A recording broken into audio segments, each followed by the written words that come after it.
Hello, students, and welcome to the discussion for your CSAT Comprehension Maths Reasoning paper for 2025 Prelims. All right, I'm going to take your comprehension section, and here, not only are we going to talk about the answers, but I would also want to discuss how to process and truly comprehend the paragraphs that have come. See, there have been a lot of rumors that are there in the response to the paper that has happened. I understand that some of you would be feeling anxious, and जो comprehension वाला portion होता है, that is the portion in which people tend to have a lot of doubts about what to think and what not to think, which is why we'll work together to figure out these questions. So let's look at the first question here. This is that question about ecosystem biodiversity. ठीक है? तो passage 1 is maintaining an ecosystem just to conserve biodiversity will affect its commercial potential as well as the livelihoods dependent on the ecosystem. मतलब कि जो ecosystem conserve हमको करना है उसके अंदर two things can happen. एक तो it will get affected. The things that will get affected is कि उसका commercial potential क्या है, right? How much money we can make out of it, and plus people who depend on this biodiversity ecosystem, उनका जो livelihood चल रहा है, that is going to get affected. Now, what are we trying to say here? This portion is the thesis of the passage. मतलब इस बारे में बात हुई है. अभी the further structure here for the passage is what we have to look at. तो they're saying कि ऐसा होता है, if you're going to maintain an ecosystem just to conserve the biodiversity, तो जो नुकसान है वो कहाँ जाएगा? Commercial potential पे and livelihood of the ecosystem पे. The next thing they're saying, इसके अलावा there is also a conflict between using an ecosystem only for livelihoods, for commercial exploitation or strictly for conservation. मतलब एक conflict ये भी रहता है, and यहाँ इस thesis को expand करा जा रहा है. We have said that अरे उसमें एक impact आएगा, और कॉन्फ्लिक्ट ये रहता है कि इस इकोसिस्टम को हम किस चीज़ के लिए यूज़ करें, लाइवलीहुड कमर्शियल एक्सप्लॉयटेशन के लिए यूज़ करें या फिर सिर्फ कंजर्वेशन के लिए इस्तेमाल किया जाए. Alright, then deforestation cause due to commercial exploitation will lead to indirect harm. अगर कमर्शियल एक्सप्लॉयटेशन करेंगे तो उससे डिफॉरेस्टेशन होगा और उससे इनडायरेक्ट हार्म होगा. तो यहाँ जो रीज़न दिया गया, यहाँ उसकी एक्सपेंशन हो रही है कि अगर डिफॉरेस्टेशन अगर हम कमर्शियल एक्सप्लॉयटेशन करेंगे उससे डिफॉरेस्टेशन होगा और उससे नुकसान क्या होगा? That will have flood, siltation problem, microclimatic instability, इस तरह की प्रॉब्लम्स आ सकती हैं. Then apart from adversely affecting livelihoods dependent on the forest, कि एक तो लाइवलीहुड का नुकसान होगा, कमर्शियल नुकसान होगा, एंड बायोडाइवर्सिटी पे ये वाली प्रॉब्लम्स आएंगी, क्लाइमेट चेंज हमें दिखेगा. Then these conflicts are particularly acute. इस तरह की कॉन्फ्लिक्ट्स, ये वाली जो प्रॉब्लम है, ये और कहाँ दिखती है?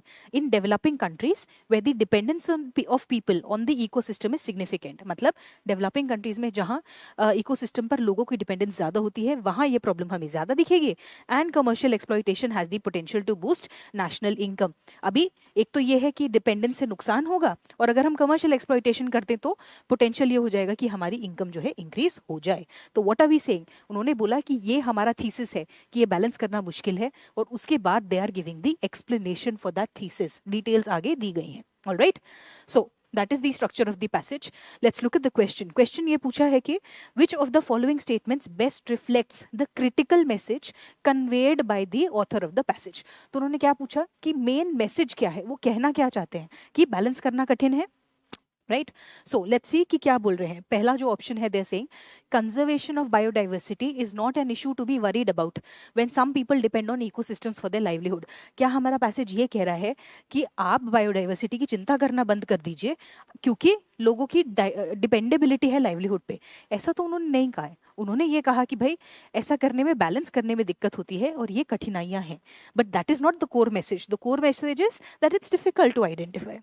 ठीक है, द नेक्स्ट इज, तो ये वाला तो नहीं होगा. Then commercial exploitation of forest goes against the fundamental rights. अब फंडामेंटल राइट्स की बात तो यहाँ कहीं पर भी नहीं हुई, राइट? तो ये एक्सट्रैपुलेशन हुआ, ये हम बात को आगे खींच रहे होंगे, तो इसलिए मैं इसको कह रही हूँ कि ये बात जो है ये out of scope of passage है, विच इज बाय ये मेरा आंसर नहीं हो सकता. मैसेज जो होगा वो उस पैराग्राफ के अंदर ही कहा गया होगा, वो बात उस पैराग्राफ में होगी, which is by part B can not be my answer.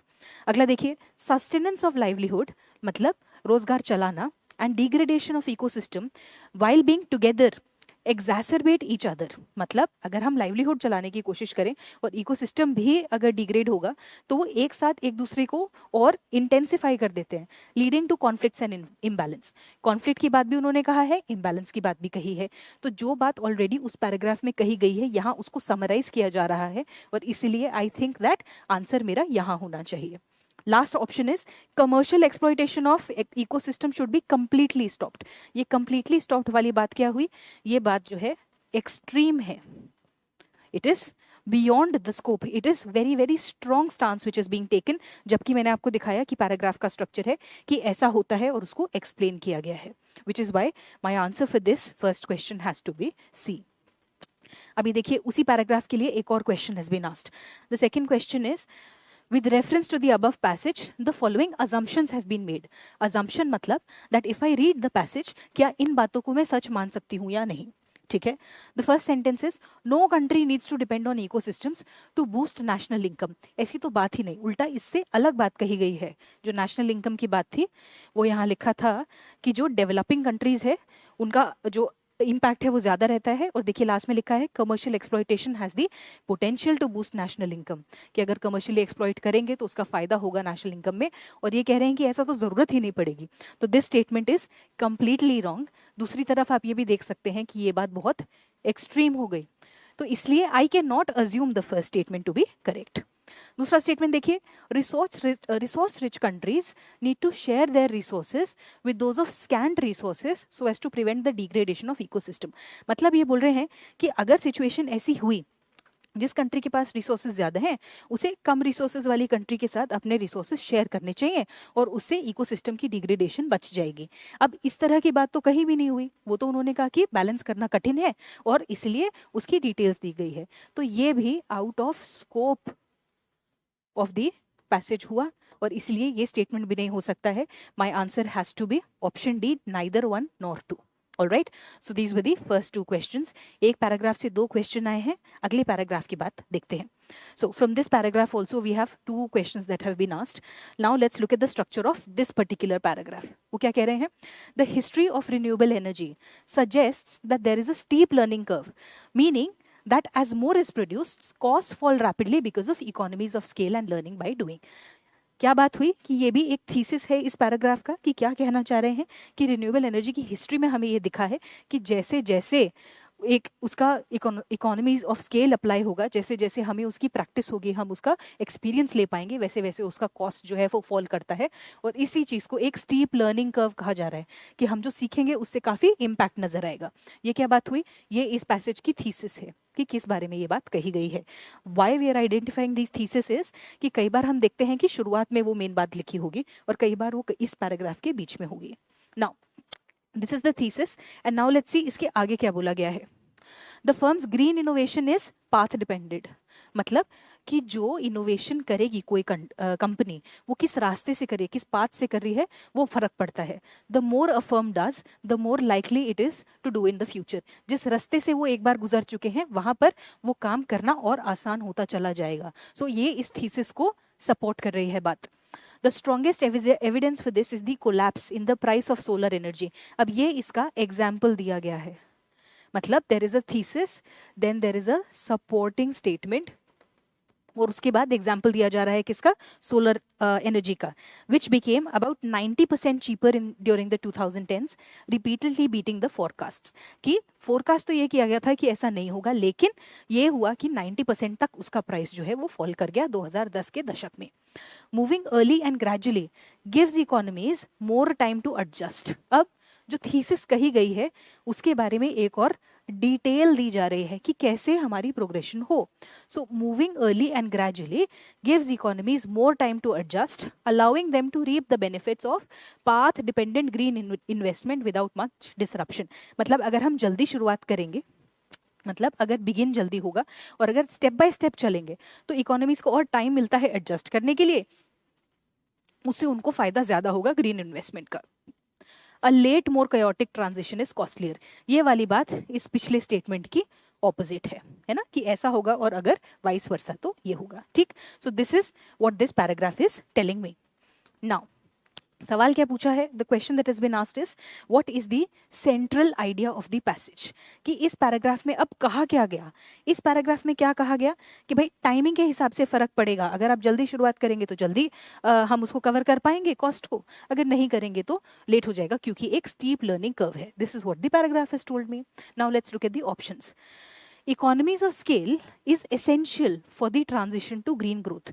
वो ये कह रहे हैं कि अगर इकोनॉमीज ऑफ स्केल होगा तो उससे प्राइस जल्दी फॉल करेगा, राइट, एंड उससे ग्रीन ग्रोथ हो जाएगी. But is this all that the idea is saying? क्या वो बस ये कह रहे हैं कि अगर इकोनॉमीज ऑफ स्केल नहीं हुआ तो फिर नहीं हो पाएगी growth? The paragraph for this idea is going to look like कि थीसिस होगा कि economics of scale is very important, और उसके बाद उसके पॉइंट्स होंगे कि क्योंकि, कारण 1, रीजन 2, रीजन 3, रीजन 4. अब क्योंकि ऐसा पैराग्राफ नहीं है तो ये हमारे पैराग्राफ के लिए पार्शियल वो हुआ message, which is why one can not be accepted as the answer. Second वाला देखिए, modern technological progress is intensely linked to path dependent innovations. अब ये भी एक बात है, this is also partial. Paragraph में ऑथर ने क्या बोला कि अगर हम पाथ डिपेंडेंसी दिखाएं तो ये सच है, उससे प्राइस फॉल करेगा क्योंकि आप जितनी प्रैक्टिस करेंगे उतना बेहतर आप उस टेक्नोलॉजी को यूज करने में हो जाएंगे. बट किस वक्त वो इंट्रोड्यूस होती है वो भी जरूरी है. तो अगेन ये वाली बात भी पार्शियल हुई. The third statement is countries with large economies are in a better position to adopt green technologies. अब ये large economies वाली बात नहीं हुई थी, वहाँ पे developed economies की developed या under developing economies की बात हुई थी. तो again this is out of scope of the passage. Last देखिए, timing plays a crucial role in the case of green technology development. ये वाला पोर्शन बिल्कुल सही है. So my answer becomes D for this particular question. इसी paragraph पर एक और क्वेश्चन भी बना है. Let's look at that one. With reference to the above passage the following assumptions have been made. मतलब सेफली हम क्या सोच सकते हैं कि हाँ ये बात सच होगी. Now path dependent green investments will eventually, most likely, eventually मतलब अंत में, मोस्ट लाइकली मतलब प्रोबेबल है कि ऐसा होगा कि अगर पाथ डिपेंडेंट रास्ते से हम ग्रीन इन्वेस्टमेंट करेंगे तो that will benefit growth as well as public finances in a country like India. ये यहाँ बोल रहे हैं कि अगर इंडिया को हम एक डेवलपिंग कंट्री माने, जो कि सच है, तो उसका एग्जाम्पल यहाँ दिया, इतना हम एक्सट्रैपलेट कर सकते हैं. ठीक है, अच्छा, लेकिन इफ दिस हैपन्स, ठीक, तो इससे क्या पक्का हमारी ग्रोथ होगी ही और पब्लिक फाइनेंसेस भी होगी.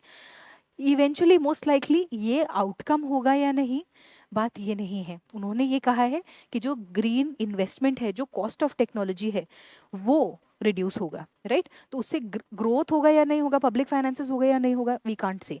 तो एक तो ये आउटकम की बात है, और आउटकम की बात भी है, वो भी जहां paragraph is about renewable energy. These two things, growth and public finances, these have to do with the economy of the country. अभी उस पैराग्राफ में have they told us anything specifically about the economy? वो बोल रहे हैं कि बस cost of technology कैसे रिड्यूस हो जाएगी, है ना. So that's why that assumption is a little bit far away from what we are doing, what is said in the paragraph. तो इसलिए इसको हम क्या करेंगे, इसलिए हम इसको मान लेंगे कि that this is out of scope and also it is an outcome and not an assumption. तो वन तो नहीं हो सकता है.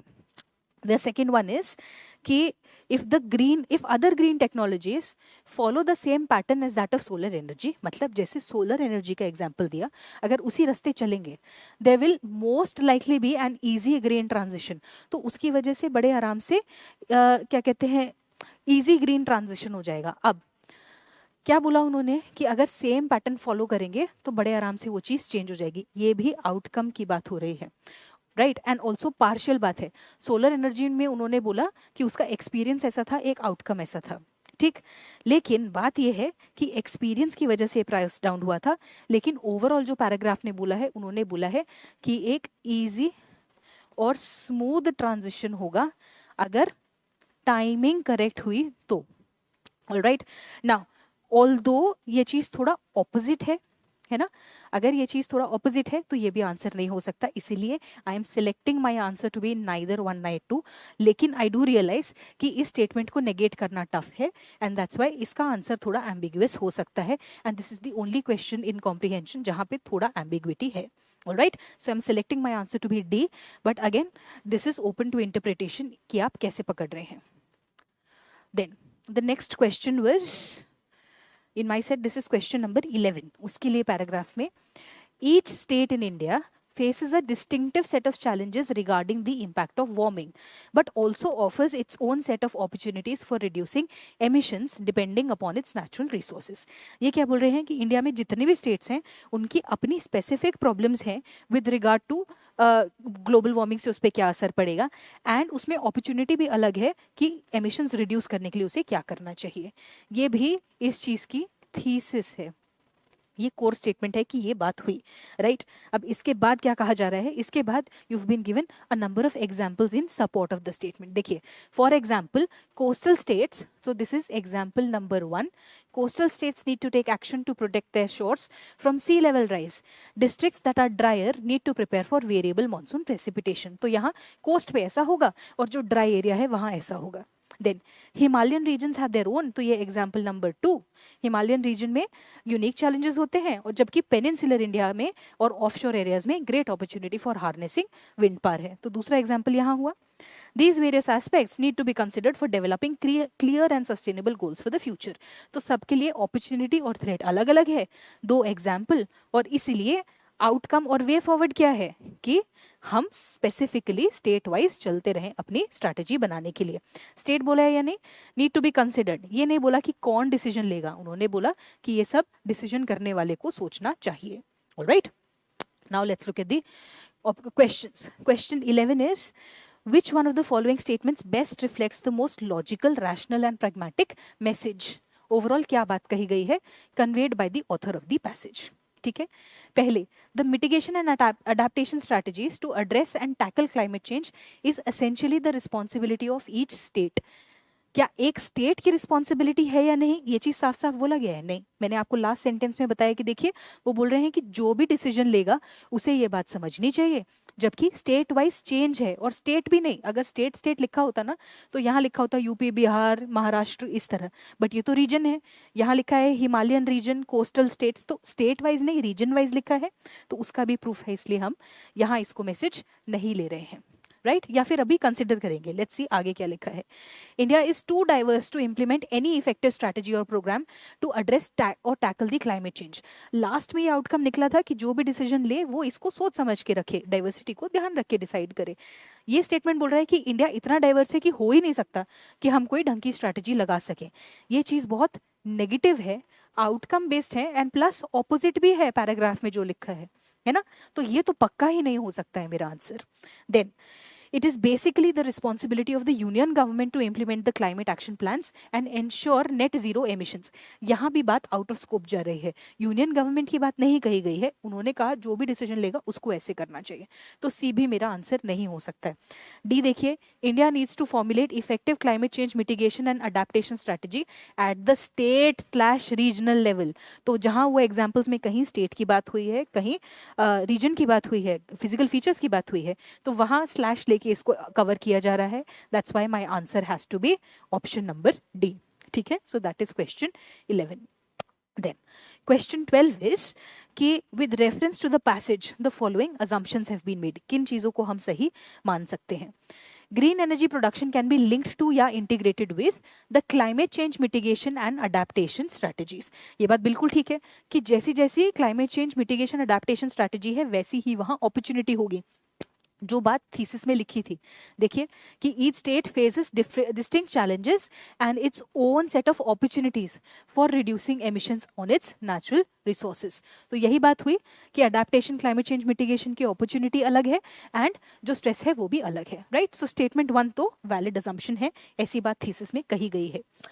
The second thing is effects of climate change are much more severe in coastal and mountainous regions. ये नहीं कहा उन्होंने कंपेयर करके बोला कि कोस्टल रीजन में ऐसा होता है, ड्राई में ऐसा होता है, हिमालयन में ऐसा होता है, पेनिनसुलर में ऐसा होता है. तो इसलिए ये हम कंपैरेटिव स्टेटमेंट नहीं बोल सकते हैं, right. So I can not assume this, there is no fact given like this, there is no comparison given like this. उन्होंने ऑपोजिशन में करके बोला है कि these are different things. They did not say कि ये दिस इज वर्स और this is easier. They were identifying कि there is a distinction of type and not of degree. ठीक है, तो इसलिए the answer here has to be option A, which is one only. दूसरा वाला statement I cannot assume. The next, अच्छा एक passage से एक ही क्वेश्चन था इसमें. The next passage is if the social inequality is the most acutely felt problem in India. अगर social inequality सबसे acutely felt social problem है, तो if this happens, इसी के साथ साथ insecurity more than poverty is the most acutely felt economic problem. तो ये thesis statement है इस पैराग्राफ का. This is what this paragraph is about. And शुरुआत क्या हुई? शुरुआत ये हुई कि if I compare social inequality का लेवल इन सोसाइटी, उसी तरह का economic insecurity in the economic life of a person is the problem which is faced by Indian people. ठीक है, ये बात कही गई है. इसके आगे इस चीज का एक्सप्लेनेशन दिया गया है. So besides those below the official poverty line, जो लोग पॉवर्टी लाइन के अलावा देखे जाए, वो लोग even those just over the poverty line are subject to multiple economic insecurities of various kinds. कि वो सिर्फ बात नहीं है कि जो लोग पॉवर्टी लाइन से नीचे है, लेकिन जो उसके जस्ट ऊपर भी हैं, उन्हें भी बहुत सारी इकोनॉमिक इनसिक्योरिटीज झेलनी पड़ती हैं. कैसी? ड्यू टू वेल्थ एंड और हेल्थ रिस्क, पैसा या हेल्थ का प्रॉब्लम हो सकता है, मार्केट फ्लक्चुएशंस हो सकती हैं, जॉब रिलेटेड अनसर्टेनिटीज हो सकती हैं. इसलिए many government policies are actually intended towards mitigating these insecurities. इसलिए सरकारी स्कीम्स जो हैं इसी को सॉल्व करने के लिए ऑब्जेक्ट जो इंटेंशन होता है ना, उस डायरेक्शन में लगाया गया है. So this is what this paragraph is saying. किस बारे में है ये पैराग्राफ? इकोनॉमिक इनसिक्योरिटी के बारे में, राइट? तो क्वेश्चन क्या है? Which one of the following statements best reflects the most critical message conveyed by the passage. ठीक है, देखो, इंडियाज पॉलिटिकल एग्जीक्यूटिव, एक तो स्पेसिफिकली सिर्फ पॉलिटिकल एग्जीक्यूटिव, इस तरह की तो कोई बात नहीं हुई, सिर्फ स्कीम की बात हुई थी. शुड बी अवेयर, मतलब उनको पता होना चाहिए, अवेयर होने चाहिए that poverty and social inequality और उसकी वजह से and the consequent sense of insecurity is the main social problem. एक तो पॉवर्टी और सोशल इनइक्वालिटी, उसने बोला पॉवर्टी हमारी इकोनॉमिक प्रॉब्लम है और सोशल इनइक्वालिटी हमारी सोशल प्रॉब्लम है. ये था ना पहला स्टेटमेंट. और इसकी वजह से जो इनसिक्योरिटी होती है वो कौन सी? क्या सिर्फ सोशल प्रॉब्लम है? बिल्कुल नहीं, इनसिक्योरिटी को हमने इकोनॉमिक प्रॉब्लम बताया है. ठीक, तो एक तो अवेयरनेस की बात है, ये भी नहीं है, पॉलिटिकल एग्जीक्यूटिव नहीं कहा गया है, एंड पॉवर्टी सोशल इनइक्वालिटी को इन्होंने मिक्स कर दिया है, जो कि हमारे पैराग्राफ ने सेपरेट करके दिया था. Then in India poverty is the main reason for social inequality and insecurity. ये बोल रहे हैं कि बस गरीबी ही एक कारण है कि सोशल इनइक्वालिटी और इनसिक्योरिटी होती है. यहाँ पर भी अगेन दोनों चीज़ों को मिक्स किया जा रहा है. उन्होंने बोला कि पॉवर्टी है, लेकिन पॉवर्टी की लाइन के ऊपर भी कुछ प्रॉब्लम्स होती हैं जिसकी वजह से बहुत इनसिक्योरिटी महसूस होती है. ये पैराग्राफ, ये वाला पॉइंट भी ठीक नहीं है. ठीक, poverty and social inequality are so intricately linked that they pose an unmanageable crisis in India. ये कह रहे हैं कि दोनों इतना लिंक्ड है कि इंडिया इसको सॉल्व ही नहीं कर पा रहा है. ये तो बिल्कुल अनमैनेजेबल क्राइसिस हो सकती है, कुछ हो ही नहीं सकता है. This is also way beyond the scope and it's also a very negative statement, जबकि पैराग्राफ में इतना नेगेटिव नहीं बोला गया था. Now insecurity more than poverty is the main economic issue that the government policies must address. इसके अंदर हालांकि most of the statement matches कि भाई प्रॉब्लम ये है कि इनसिक्योरिटी एसोसिएटेड है पॉवर्टी में. हम एक पॉवर्टी लाइन डिफाइन कर देते हैं, उसके नीचे पॉवर्टी लाइन के नीचे वालों के बारे में चिंता करते हैं. जो लोग बिल्कुल पॉवर्टी लाइन के आसपास हैं उनकी लाइफ में भी इनसिक्योरिटी की प्रॉब्लम होती है. लेकिन पैराग्राफ के एंड में ये लिखा है कि इसलिए intended beneficiaries of government schemes यही लोग होते हैं जो इनसिक्योरिटी फील कर पा रहे हैं इकोनॉमिकली. और ये कह रहे हैं कि वही पॉलिसीज हैं जो गवर्नमेंट, यही इश्यूज हैं जो गवर्नमेंट पॉलिसी को एड्रेस करना चाहिए. This is matching most, right? थोड़ा सा डिस्टिंक्शन बस ये है कि पैराग्राफ में लिखा है कि पॉलिसीज इसलिए इंटेंड होती हैं और यहाँ लिखा है कि गवर्नमेंट पॉलिसीज को ऐसा करना चाहिए. इंटेंशन क्या है और क्या करना चाहिए काफी हद तक सिमिलर है, इसलिए हम डी ऑप्शन को सिलेक्ट कर रहे हैं. ऑल्सो बिकॉज बाकी सारे ऑप्शन जो है वो एलिमिनेट हो पा रहे हैं. ठीक है, इसलिए हमारा इसका आंसर निकल पा रहा है. My answer is D. Then question 14 from the same paragraph. अब वो पूछ रहे हैं कि इसमें से अजम्पशंस बताइए, किन चीजों को हम सच मान सकते हैं. First statement is people above the poverty line are also prone to suffer from anxiety about economic insecurity. ये तो साफ साफ लिखा है ना पैराग्राफ के अंदर कि अगर जो हमारी पॉवर्टी लाइन है उसके ऊपर भी इनसिक्योरिटी वाली फीलिंग्स आती हैं. Eradication of poverty can result in peace and social equality in the country. एक तो ये थोड़ा बड़ा ब्रॉड सा आउटकम हो गया कि अगर हम पॉवर्टी बस खत्म कर दें तो उसके बाद पीस एंड सोशल इक्वालिटी हो जाएगी. हालांकि ये बात सच है, लेकिन पैराग्राफ इस बारे में नहीं है. And they've said with reference to the above paragraph हम क्या चीज सच मान सकते हैं. तो अगर हमें दुनिया में सिर्फ उस पैराग्राफ के बारे में पता है तो this will be an extrapolation, और इसलिए हम कह रहे हैं कि ये चीज आउट ऑफ स्कोप है इस पैराग्राफ से. मेरा आंसर होगा 1 ओनली. ठीक है, इसका आंसर होगा 1 ओनली। हम सिर्फ 1 अज्यूम कर सकते हैं क्योंकि उस बारे में पैराग्राफ में लिखा है, इस बारे में नहीं लिखा है। ठीक है, then the next paragraph is dismal realities. हाँ, तो one of the dismal realities of the agricultural sector in independent India has been that it has never experienced a high growth phase unlike the non-agricultural economy.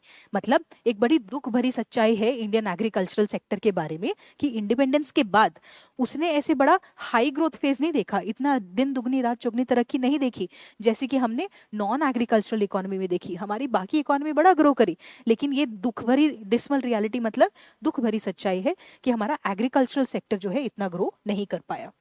Then ये हुई हमारी thesis, इस बारे में paragraph है। Then the highest decadal growth कि 10-10 साल में अगर ग्रोथ देखा जाए तो उसका सबसे ज्यादा कंपाउंड एनुअल ग्रोथ रेट या CAGR फॉर एग्रीकल्चर वो सिर्फ 3 से 5% रहा है इन द 1980s। जो तो थीसिस है उसका एक्सप्लेनेशन दिया जा रहा है, उसका और डेटा दिया जा रहा है कि भाई ऐसा हुआ है।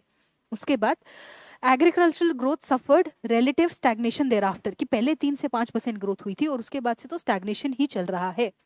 This is in sharp contrast, ये स्टैग्नेशन बड़ा कॉन्ट्रास्ट में है किससे, नॉन एग्रीकल्चरल ग्रोथ से, जो कंसिस्टेंटली 1980 से लेके 2000 के सन तक इंक्रीज ही करता चला जा रहा है। ठीक, तो इन्होंने कहा कि जो नॉन एग्रीकल्चरल ग्रोथ है वो तो ग्रो होती चली जा रही है, लेकिन जो एग्रीकल्चरल है 1980s तक तो 3 से 5% हुई और उसके बाद वही रुक गई। तो this is what the first statement is also saying. तो बस फर्स्ट स्टेटमेंट और उसका एक्सप्लेनेशन दिया गया है इस पैराग्राफ में। Then with reference to the above passage, nahin, which of the question 21, with reference to the passage the following assumptions have been made. The growing divergence between the fortunes कि ये जो diversion हो रहा है कि इसका जो आउटकम निकलेगा एग्रीकल्चरल ग्रोथ और नॉन एग्रीकल्चरल का in India could have been reduced और कंटेन्ड बाय, कि इसको ठीक करने के क्या काम हो सकते हैं, इस बारे में उन्होंने क्या बोला है, अज्यूम करके बताओ। पैराग्राफ में जो लिखा है उसके बेसिस पे इस प्रॉब्लम का सोल्यूशन क्या हो सकता है। ठीक है, again please remember with reference to the paragraph, adopting large scale cultivation of commercial crops and viable corporate farming. एक तो कमर्शियल क्रॉप्स हम ग्रो कर दें या कॉर्पोरेट फार्मिंग ग्रो कर दें तो उससे ये प्रॉब्लम सॉल्व हो जाएगी। ये वाली बात तो यहाँ लिखी ही नहीं है। ये वाला क्वेश्चन थोड़ा ट्रिकी है कि अरे इस प्रॉब्लम का सोल्यूशन तो ये है, but is this in the passage, can I assume this from the passage कि जो स्टैग्नेशन है वो इन दोनों कारण से है या इससे उस पर कोई असर पड़ेगा।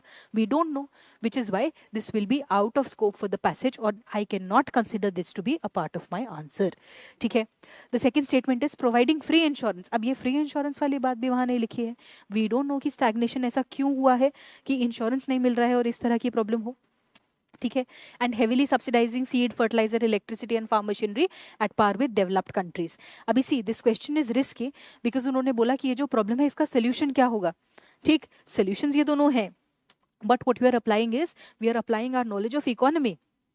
पैराग्राफ में तो इस सब के बारे में कुछ नहीं लिखा ना, एंड वेरी क्लियरली यहाँ लिखा है with reference to the passage ही हमें आंसर करना है। So this is also beyond the scope of the passage, which is why I'm forced to select option D here, क्योंकि इस सब के बारे में पैराग्राफ में नहीं लिखा। अगर हम लॉजिकली सेलेक्ट करें, and see UPSC has taken a very dicey stand here, they are not very consistent with कि वो क्या चाहते हैं, कि अगर वो ये बोलें कि नहीं लॉजिकली क्या ये एक्सेप्टेबल है या नहीं, ऑफ कोर्स एक्सेप्टेबल है, but within the reference of the passage I can not say so. ठीक है, so my answer here is going to be D। ठीक है, नाउ इस पैराग्राफ में there was another question which was there, ये रहा, with reference to the following passage, ये वही no one of the questions for this passage was with which one of the following statements reflects the best corollary. तो यहाँ पे एक corollary का question भी पूछा गया था which is not there in my slides. Corollary का एक क्वेश्चन पूछा गया था, उसके अंदर the statements I will read for you, please check with your question paper. The benefit of economic reforms, पहली बात तो कॉरोलरी का मतलब क्या होता है। कॉरोलरी मतलब something which can support the core thesis of the paragraph, या फिर वो बात पैरेलल चल रही हो, जो पैराग्राफ में बात करी गई है उसी से पैरेलल चीज हो। ठीक है, सो फिर corollary we been asked to see. पहली स्टेटमेंट क्या है, the benefit of economic reforms percolates more slowly to the agricultural sector than in other sectors of the economy. तो अगर हम क्या कहते हैं इकोनॉमिक रिफॉर्म्स डालेंगे तो एग्रीकल्चरल सेक्टर में वो स्लोली इम्पैक्ट करती है, जबकि नॉन एग्रीकल्चरल में तेज चलती है. अगर we see the growth rate to be a reflection of this, तो ये बात सच हो सकती है और ये उस तरह की सिमिलर बात है, इसलिए हम इसे कंसिडर कर रहे हैं जो वहां पे ऑप्शन नंबर ए है. बाकी ऑप्शंस देखते हैं, बिकॉज उसको हम एलिमिनेट कर पा रहे हैं तो ए आंसर निकल जाएगा. Option B is for India green revolution was not as useful as it was expected to be. मतलब ग्रीन रेवोल्यूशन से जो हम चाहते थे वो नहीं हुआ. ग्रीन रेवोल्यूशन में प्रॉब्लम क्या है कि उसकी वजह से वी गॉट रीजनल ग्रोथ, जबकि यहाँ सेक्टोरल ग्रोथ की बात हो रही है, एग्रीकल्चरल वर्सेज नॉन एग्रीकल्चरल. तो क्वेश्चन 21 में हम स्टेटमेंट बी भी गलत मानेंगे. उसके बाद नेक्स्ट स्टेटमेंट था India lagged behind other countries in adopting mechanical and modern farming. दूसरी कंट्रीज से कंपैरिजन ही नहीं है, सिर्फ इंडिया की बात करी गई है, तो वो स्टेटमेंट भी out of scope. Next statement था rural to urban migration resulted in stagnant agricultural sector. बड़ा प्रॉब्लम इस पैराग्राफ में यही है कि कोई भी कॉज हमें नहीं गिवन है और इसलिए लास्ट स्टेटमेंट भी हम नहीं पिक कर सकते. 21 कॉरोलरी वाला जो क्वेश्चन है उसका आंसर यही होगा कि बेनिफिट ऑफ इकोनॉमिक रिफॉर्म्स जो है वो स्लोली पर्कुलेट करता है, और वो हम इसलिए पिक कर रहे हैं क्योंकि बाकी सब एलिमिनेट हो पा रहा है. ऑलराइट, एंड कॉरोलरी मतलब we are looking for something which is parallel and in support of the actual paragraph. ठीक है, चलो now we can move on to the next paragraph. In our country handlooms. हाँ, तो यहाँ क्या कहा गया है, in our country handlooms are equated with a culture that ensures a continuity of tradition. मतलब हैंडलूम को इस कल्चर से मैच किया जाता है कि उसकी वजह से हम बड़े ट्रेडिशनल दिखेंगे. ठीक है, ये बात कही. This idea has become a part of the public policy framing and provides a legitimate basis for the state to support the sector. अभी तक the paragraphs that we were looking at उसमें thesis हो रहा था और explanation चल रही है. यहाँ देखिए क्या हुआ, they have given me पहले तो एक point कि हैंडलूम्स को हम इक्वेट करते हैं ट्रेडिशन से और इसकी वजह से हमारी पॉलिसीज ऐसे ऑपरेट करते हैं. ये पहली बात करी गई है, but this is across 2 statements. उसके बाद क्या लिखा है, बट मतलब ये जो बात कही गई अब इससे ऑपोजिट चलेगी, उल्टी हो गई ना बात. But the notion of tradition as a single linear entity is being strongly contested today. ये पहले माना गया था, इसकी वजह से ऐसी पॉलिसी बनाते हैं, लेकिन अब इसका उल्टा माना जा रहा है कि इस तरह सोचना गलत है. इसे कंटेस्ट किया जा रहा है कि ट्रेडिशन बस ऐसे ही चलता है ना. तो यहाँ पे ये बात चेंज हो गई. इसका मतलब जो ओवरऑल थीसिस है वो यहाँ आके खत्म हुई है. यहाँ जो पैराग्राफ किस बारे में लिखा गया है वो सब यहाँ तक फैला हुआ है 3 स्टेटमेंट्स में. The narratives dominant in defining culture and tradition in a particular way are seen to have emerged as the identities and histories of large section. अब ये बता रहे हैं कि ये प्रॉब्लम क्यों है, इसको बोला जा रहा है कि इसको कंटेस्ट किया जा रहा है, और इस लास्ट स्टेटमेंट का एक्सप्लेनेशन दिया गया है कि वो बोल रहे हैं कि इस तरह जब हम ट्रेडिशन को ट्रांसलेट करते हैं तो सिर्फ एक डोमिनेंट ग्रुप की बात करी जा रही है. The discounted and at times forcibly stifled identities are fighting for their rightful place in history.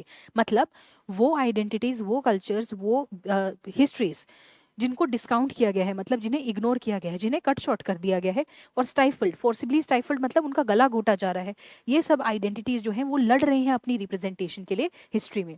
Against this background अगर ऐसा हुआ है तो इस बैकड्रॉप की वजह से जब हम हैंडलूम को प्रमोट करते हैं कि ये एक ट्रेडिशनल इंडस्ट्री है, तो ये सरप्राइजिंग नहीं है कि बहुत सारे सोसाइटी के सेक्शन है जो उसे इग्नोर करने के लिए चूज करते हैं, क्योंकि वो उनकी आइडेंटिटी के अगेंस्ट जा रहा है. मतलब आउटकम यहाँ है और ये सब उसका एक्सप्लेनेशन है. ठीक है, तो दिस पैराग्राफ इज अबाउट कि ऐसा क्यों होता है, राइट, कि हैंडलूम इंडस्ट्री को कुछ लोग क्यों इग्नोर कर रहे हैं. Let's look eight the questions now. Question number 23 पूछा गया है इसमें से, which of the following statements best reflects the most logical and rational message conveyed by the author of the passage. इस पूरे पैराग्राफ में वो क्या कहना चाह रहे हैं हमसे वो देखना होगा.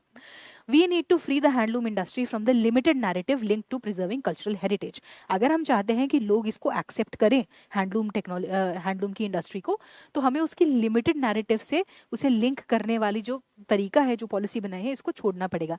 ये लास्ट स्टेटमेंट का एक्सटेंशन है ना, लास्ट स्टेटमेंट का एक्सटेंशन है ये. तो ये हमने लॉजिकली डिड्यूस किया कि ये कह रहे हैं. अब लेट्स लुक एट दी बाकी options.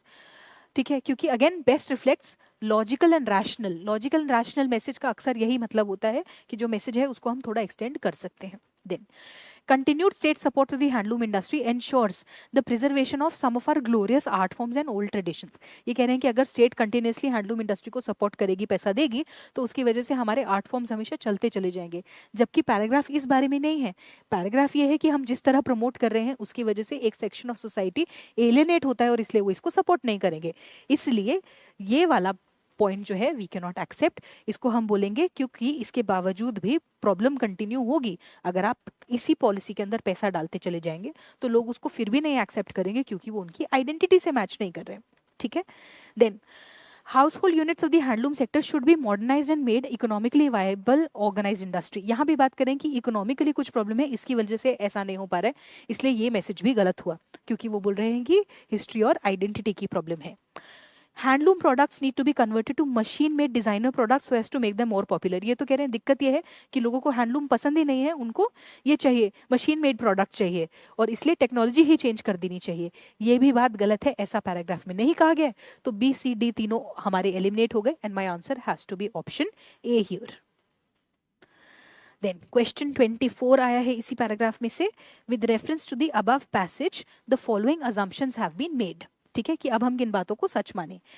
There is no need for the state to be involve in any manner in the handloom sector. Handloom sector में से गवर्नमेंट को बिल्कुल बाहर ही निकालो, स्टेट को कुछ करना ही नहीं होना चाहिए, कोई जरूरत ही नहीं है उनका कुछ करने के लिए. ये बात गलत है. ठीक है, उन्होंने बोला कि जिस तरह आप प्रमोट करें वो ठीक नहीं है, कोई और तरीका निकालिए. ठीक, तो इसलिए एक तो ये बड़ा एक्सट्रीम स्टेटमेंट है और ये ऑपोजिट भी जा रहा है, इस तरह की बात नहीं कही गई है. So I can not select statement 1. दूसरा स्टेटमेंट है handloom products are no longer appealing and attractive in the rapidly changing modern world. कि दुनिया में मॉडर्निटी इतनी आ गई है और इसलिए लोगों को वो चाहिए नहीं. बात मॉडर्निटी की नहीं है, क्या बोला उन्होंने कि आइडेंटिटी की प्रॉब्लम है एक सेक्शन ऑफ सोसाइटी में. अगर ये सारी सोसाइटी है तो उसके अंदर कुछ सेक्शन है जिसकी हिस्ट्री, जिसकी आइडेंटिटी जो है वो उस तरीके से मैच नहीं करती जिस ट्रेडिशन की बात करी जा रही है, इसलिए वो उस हैंडलूम को नहीं अपनाना चाहते. इसका मतलब ये नहीं है कि उनको उस टेक्नोलॉजी से प्रॉब्लम है या मॉडर्निटी चाहिए, इसलिए ये बात भी गलत हुई. And that's why my answer has to be neither 1 nor 2. Now see, I am agreeing that as with GS, selecting none of the above as the optional, neither 1 neither 2 select करने में दिक्कत होती है, लेकिन क्योंकि इससे opposite बात करी गई है, क्योंकि मुझे proof paragraph में दिख रहा है, इसलिए I can select these options. Next देखते हैं, रीड द फॉलोइंग 2 passages. ठीक है, इसमें कौन सा आया है? इन आर कंट्री रिग्रेटेबली टीचिंग, ये रहा. ठीक है, अब देखिए, इन आर कंट्री रिग्रेटेबली, हमारी कंट्री में दिक्कत की बात यह है कि teaching and learning for the examination have been our forte. कि पेपर के लिए तो तैयारी करने में हम बहुत तेज हैं, but the new demands of society की जो डिमांड है and the future of work, जो फ्यूचर हम देख रहे हैं, वो requires critical and independent thinking. वो अलग तरह की थिंकिंग डिमांड करती है, ना कि रट्टे वाली thinking. Learning through doing, practice experience वाली चीज मांगती है. Asking questions from multiple disciplinary perspectives, उसमें क्रिएटिव क्रिटिकल थिंकिंग मांगती है. ऑन द सेम इशू, एक ही बात को अलग अलग डायरेक्शन से देखने का स्किल मांगती है. Using evidence for building arguments, कि एविडेंस से आर्ग्यूमेंट हम बना पाए. ठीक है, and reflecting and articulation, and सोच के उस थॉट को आर्टिकुलेट करने का स्किल मांगते हैं. तो ये पूरा थीसिस स्टेटमेंट है जिसको एक्सप्लेन किया जा रहा है कि भाई हमारी कंट्री के अंदर सप्लाई तो इस तरह की है कि हम पेपर की तैयारी करा देंगे, लेकिन जो सोच समझ के प्रैक्टिकली जो यूटिलिटी वाला काम है ना, स्किल वाला या फिर इनोवेट करने वाली टाइप की चीज़ों के लिए जो स्किल्स चाहिए, उनकी प्रॉब्लम आती है. जिनकी ज़रूरत हमें किस लिए होगी? एक तो सोसाइटी की डिमांड्स में, सोसाइटी हम ये चीज़ें मांगती है, हमसे ये चीज़ें मांगती है, और जिस तरह का काम फ्यूचर में होगा उसमें इस तरह के स्किल रिक्वायर्ड होंगे. तो ये सब क्या हुआ? ये हमारी प्रॉब्लम स्टेटमेंट है कि दिक्कत क्या है, हमारी कंट्री में ये दिक्कत है. ठीक है, उसके बाद क्या कहा जा रहा है? Higher education. अब ये जो प्रॉब्लम है इसके लिए क्या करें? Higher education should not be either a mere servant of the government policy. Higher education ऐसा नहीं कि जो सरकार ने कहा वो पढ़ा दिया, और अब passive respondent to public mood, या पब्लिक का जो मन कर रहा है वो पढ़ते चले जा रहे हैं. इन दोनों में से कुछ भी नहीं होना चाहिए हायर एजुकेशन में, इससे अलग होना चाहिए कुछ. ठीक है, higher learning is all about how to think. Higher education में ये सिखाना चाहिए कि सोचे कैसे इंसान, rather than what to think, instead of कि आपको किस बारे में सोचना है. सोचने का तरीका समझना चाहिए, ना कि topic. Teaching has to be reinvented. अब क्योंकि ये स्किल रिक्वायर्ड है और हमारी कंट्री में इस तरह की टीचिंग चल रही है कि पेपर की ही तैयारी करी जा रही है, इसलिए टीचिंग को भी हमें बदलने की ज़रूरत है। This is what the paragraph is saying. तो ये प्रॉब्लम स्टेटमेंट है, ये बता रहे हैं क्या करना चाहिए, और ये भी एक लार्जर वे फॉरवर्ड है कि एग्जैक्टली इस तरह हमें ऑपरेट करना चाहिए। Then which of the following statements best reflects the central idea conveyed by the passage? कि बेसिकली अब इसमें क्या कहा जा रहा है, ठीक है। देखिए, India does not have enough resources for promoting quality education in its university. India के पास इतना पैसा नहीं है कि अपनी यूनिवर्सिटी के अंदर सही एजुकेशन दे पाए। अगेन, रिसोर्सेज की बात नहीं कही गई है, ये है कि हम किस चीज़ में अच्छे हैं और हमें क्या करना चाहिए, ठीक है। Institutions of higher learning in the country should not be under the control of the government, की सरकार से दूर रखो, उन्होंने ये नहीं कहा, ठीक है। आधी बात बोली थी कि एक तो हायर एजुकेशन सिर्फ सरकार की गुलाम नहीं होनी चाहिए, और दूसरी बात पब्लिक की जो इंटरेस्ट चल रहा है, पब्लिक का जो विम्स एंड फैंसीज चल रहा है, वो भी नहीं होना चाहिए, ठीक है। तो एक तो ये पार्शियल है उस थॉट में, इस तरह की बात लिखी है, लेकिन टोटल नहीं है, इसलिए हम इसको मैसेज नहीं मान रहे हैं। Then classroom approach to higher education should be done away with, कि हायर एजुकेशन में क्लासरूम में नहीं पढ़ाना चाहिए, ये एक रैडिकल थॉट है। एंड अगेन ये एक्सट्रैपुलेशन है, ऐसा नहीं लिखा है उसके अंदर, उन्होंने बोला है टीचिंग हैज टू बी री इन्वेंटेड। री इन्वेंटेड में ये करना है या नहीं वो बात नहीं है। अगर ये मैसेज होता तो ऐसे होता थीसिस कि भाई क्लासरूम एजुकेशन को बदल देना चाहिए, क्योंकि कारण 1, कारण 2, कारण 3, कारण 4, रीजन 1 2 3 4, इसलिए statement C is wrong.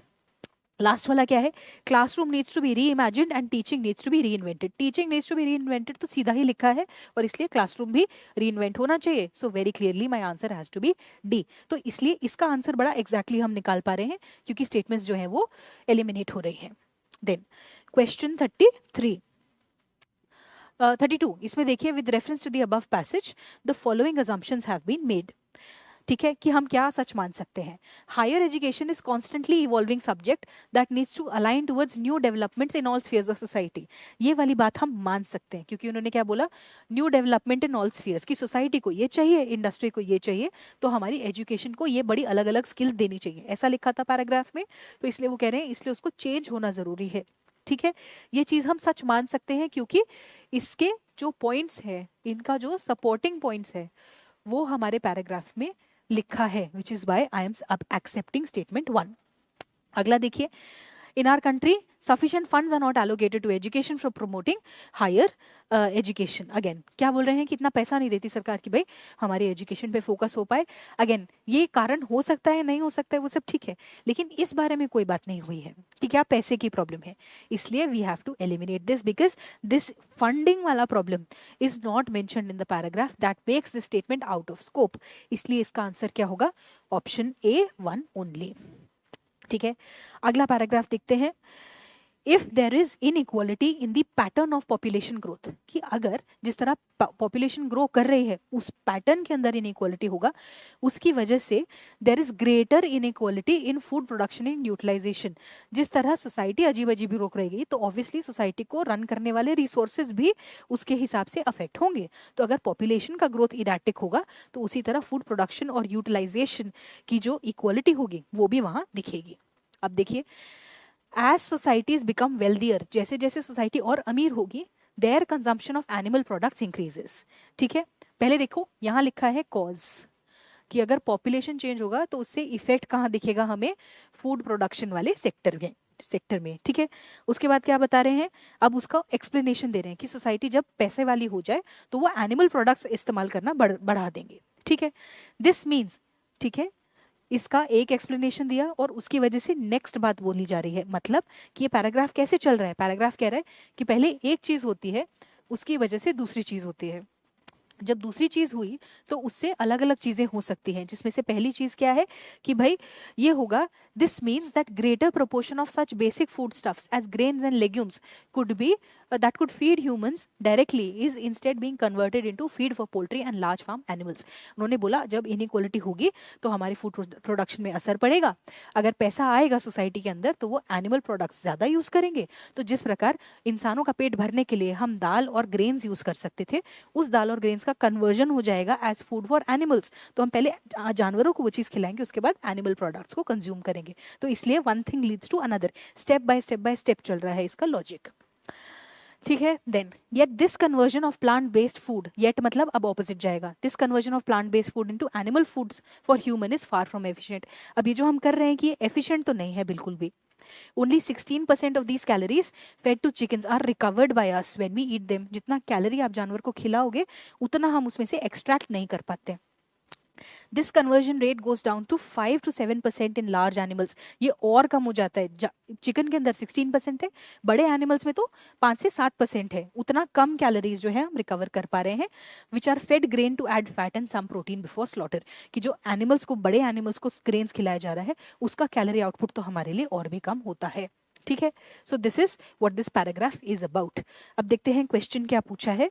First question is which one of the following statements best reflects the crux of the passage. अब ओवरऑल वो क्या कहना चाह रहे हैं। ठीक है। क्रक्स ऑफ द पैसेज मतलब ये जो स्टेप बाय स्टेप चल रहा है ना, A leads to B leads to D, कि ऐसा होता है तो फिर वेल्दी हो जाता है, तो फिर ऐसा करते हैं तो ऐसा करते हैं, उस सबको कवर करने वाला क्रक्स होना चाहिए। So what are we saying? There is an urgent need for public policy to promote the consumption of cereal-based foods in wealthier society। कि अब बड़ी urgent need है कि अमीर लोगों को बोलो कि आप दाल और ग्रेन्स खाना शुरू करो। ये वाली चीज़ तो वे फॉरवर्ड वाली बात है। एंड अगेन ये चीज़ पैराग्राफ में तो नहीं लिखी है, इससे पहले क्या होता है वो लिखा जाता है, तो ये हमारा आंसर नहीं हो सकता है। Then, animal-based food is far less efficient than grain plant-based food in terms of production and utilization. Absolutely, ये कहा गया है कि जहाँ ग्रेन्स पहले पेट भर देंगे, अगर छोटे जानवर होंगे तो 3 से 5%, तो 16%, और अगर बड़े जानवर होंगे तो 3 से 5% तक का ही कैलोरीज निकल पाएगा, तो एफिशिएंसी कम है। ठीक है। तो इसलिए ये फार लेस एफिशिएंट वाली बात है। इसके बारे में बहुत सारा हमें एक्सप्लेनेशन दिया गया है। So my answer has to be B, but बाकी ऑप्शंस देखते हैं। Plant based protein should replace the animal based protein, कि इसकी जगह तो हमें प्लांट बेस्ड प्रोटीन कहना चाहिए, ये भी आउट ऑफ स्कोप है। देन, और अगर ये क्रक्स होता ना तो फिर लिखा होता कि ऐसा करना चाहिए और उसके रीजंस, बट इस बारे में बात नहीं है प्लांट बेस्ड प्रोटीन की, इसलिए ये स्टेटमेंट गलत। Inequality in food production and consumption is inevitable in any fast changing society। ये वाली बात आप सोच सकते हो कि ठीक है, शुरुआत में लिखा है कि जिस तरह पॉपुलेशन का पैटर्न चेंज होगा उसी की वजह से ग्रेटर इनइक्वालिटी होगी, लेकिन ये सिर्फ एक सेंटेंस का क्रक्स है। जो पैराग्राफ में शुरुआत में पहला सेंटेंस लिखा है ये सिर्फ उससे रिलेट कर रहा है, जबकि ऑप्शन बी जो है पूरे पैराग्राफ को मैच कर रहा है, और इसीलिए I am selecting option B because my crux has to reflect the entirety of the passage and not just एक स्टेटमेंट। ठीक है। So my answer here has to be B. अगला क्वेश्चन देखते हैं इसमें। With reference to the following to the above passage the following assumptions have been made. ठीक है, कि ये अजम्पशंस हम ले सकते हैं या नहीं। देखिए, the food manufacturing and processing industries in every country, हर कंट्री की जो ये इंडस्ट्रीज हैं, they should align their objectives and processes in accordance with the changing needs of the societies. क्या इन्होंने ये कहा है कि जो फूड के मैन्युफैक्चरर्स हैं वो ऐसा कुछ कर रहे हैं जिसकी वजह से जो एफिशिएंसी है वो नहीं आ रही? बिल्कुल नहीं। ये तो सप्लाई की बात हुई ना, कि जो फूड सप्लाई किया जा रहा है वो कैसा है, बात उसकी नहीं, अवेलेबिलिटी की है ही नहीं। वो ये कह रहे हैं कि जब कंज्यूमर के पास पैसा ज़्यादा होता है तो वो एनिमल प्रोडक्ट्स कंज्यूम करने लगते हैं, तो इसलिए ये स्टेटमेंट ठीक नहीं होगा। This is not in reference to what the paragraph is saying. अगला देखिए, wealthier societies tend to incur greater loss of calories of food material due to indirect utilisation of their agricultural produce. ये सही बात है कि अगर society में पैसा ज़्यादा होता है तो वह एनिमल प्रोडक्ट्स को प्रेफर करते हैं, और उसकी वजह से उनका यूटिलाइजेशन ऑफ कैलोरीज जो है वो लेस एफिशिएंट हो जाता है। ये वाली बात बिल्कुल ठीक है, एंड अगेन इस बारे में पैराग्राफ में लिखा गया है, तो that's why my answer has to be option B 2 only. ठीक है, अगले पैराग्राफ में चलते हैं। Over the next 30 years, हाँ, तो over the next 30 years, many countries are promising to move to net zero carbon, implying that household emissions will have to be cut to close to nothing। मतलब हम बोले net zero carbon करेंगे तो household का जो emission निकल रहा है वो एकदम कम होना चाहिए। ठीक है, अब a leading climate scientist says that at best half the reduction must be achieved through demand side measures such as behavioral changes by individuals and households। ये कह रहे हैं कि अगले 30 साल में जो घर का एमिशन है वो बिल्कुल कम से कम होना चाहिए, तभी तो हम नेट जीरो कर पाएंगे।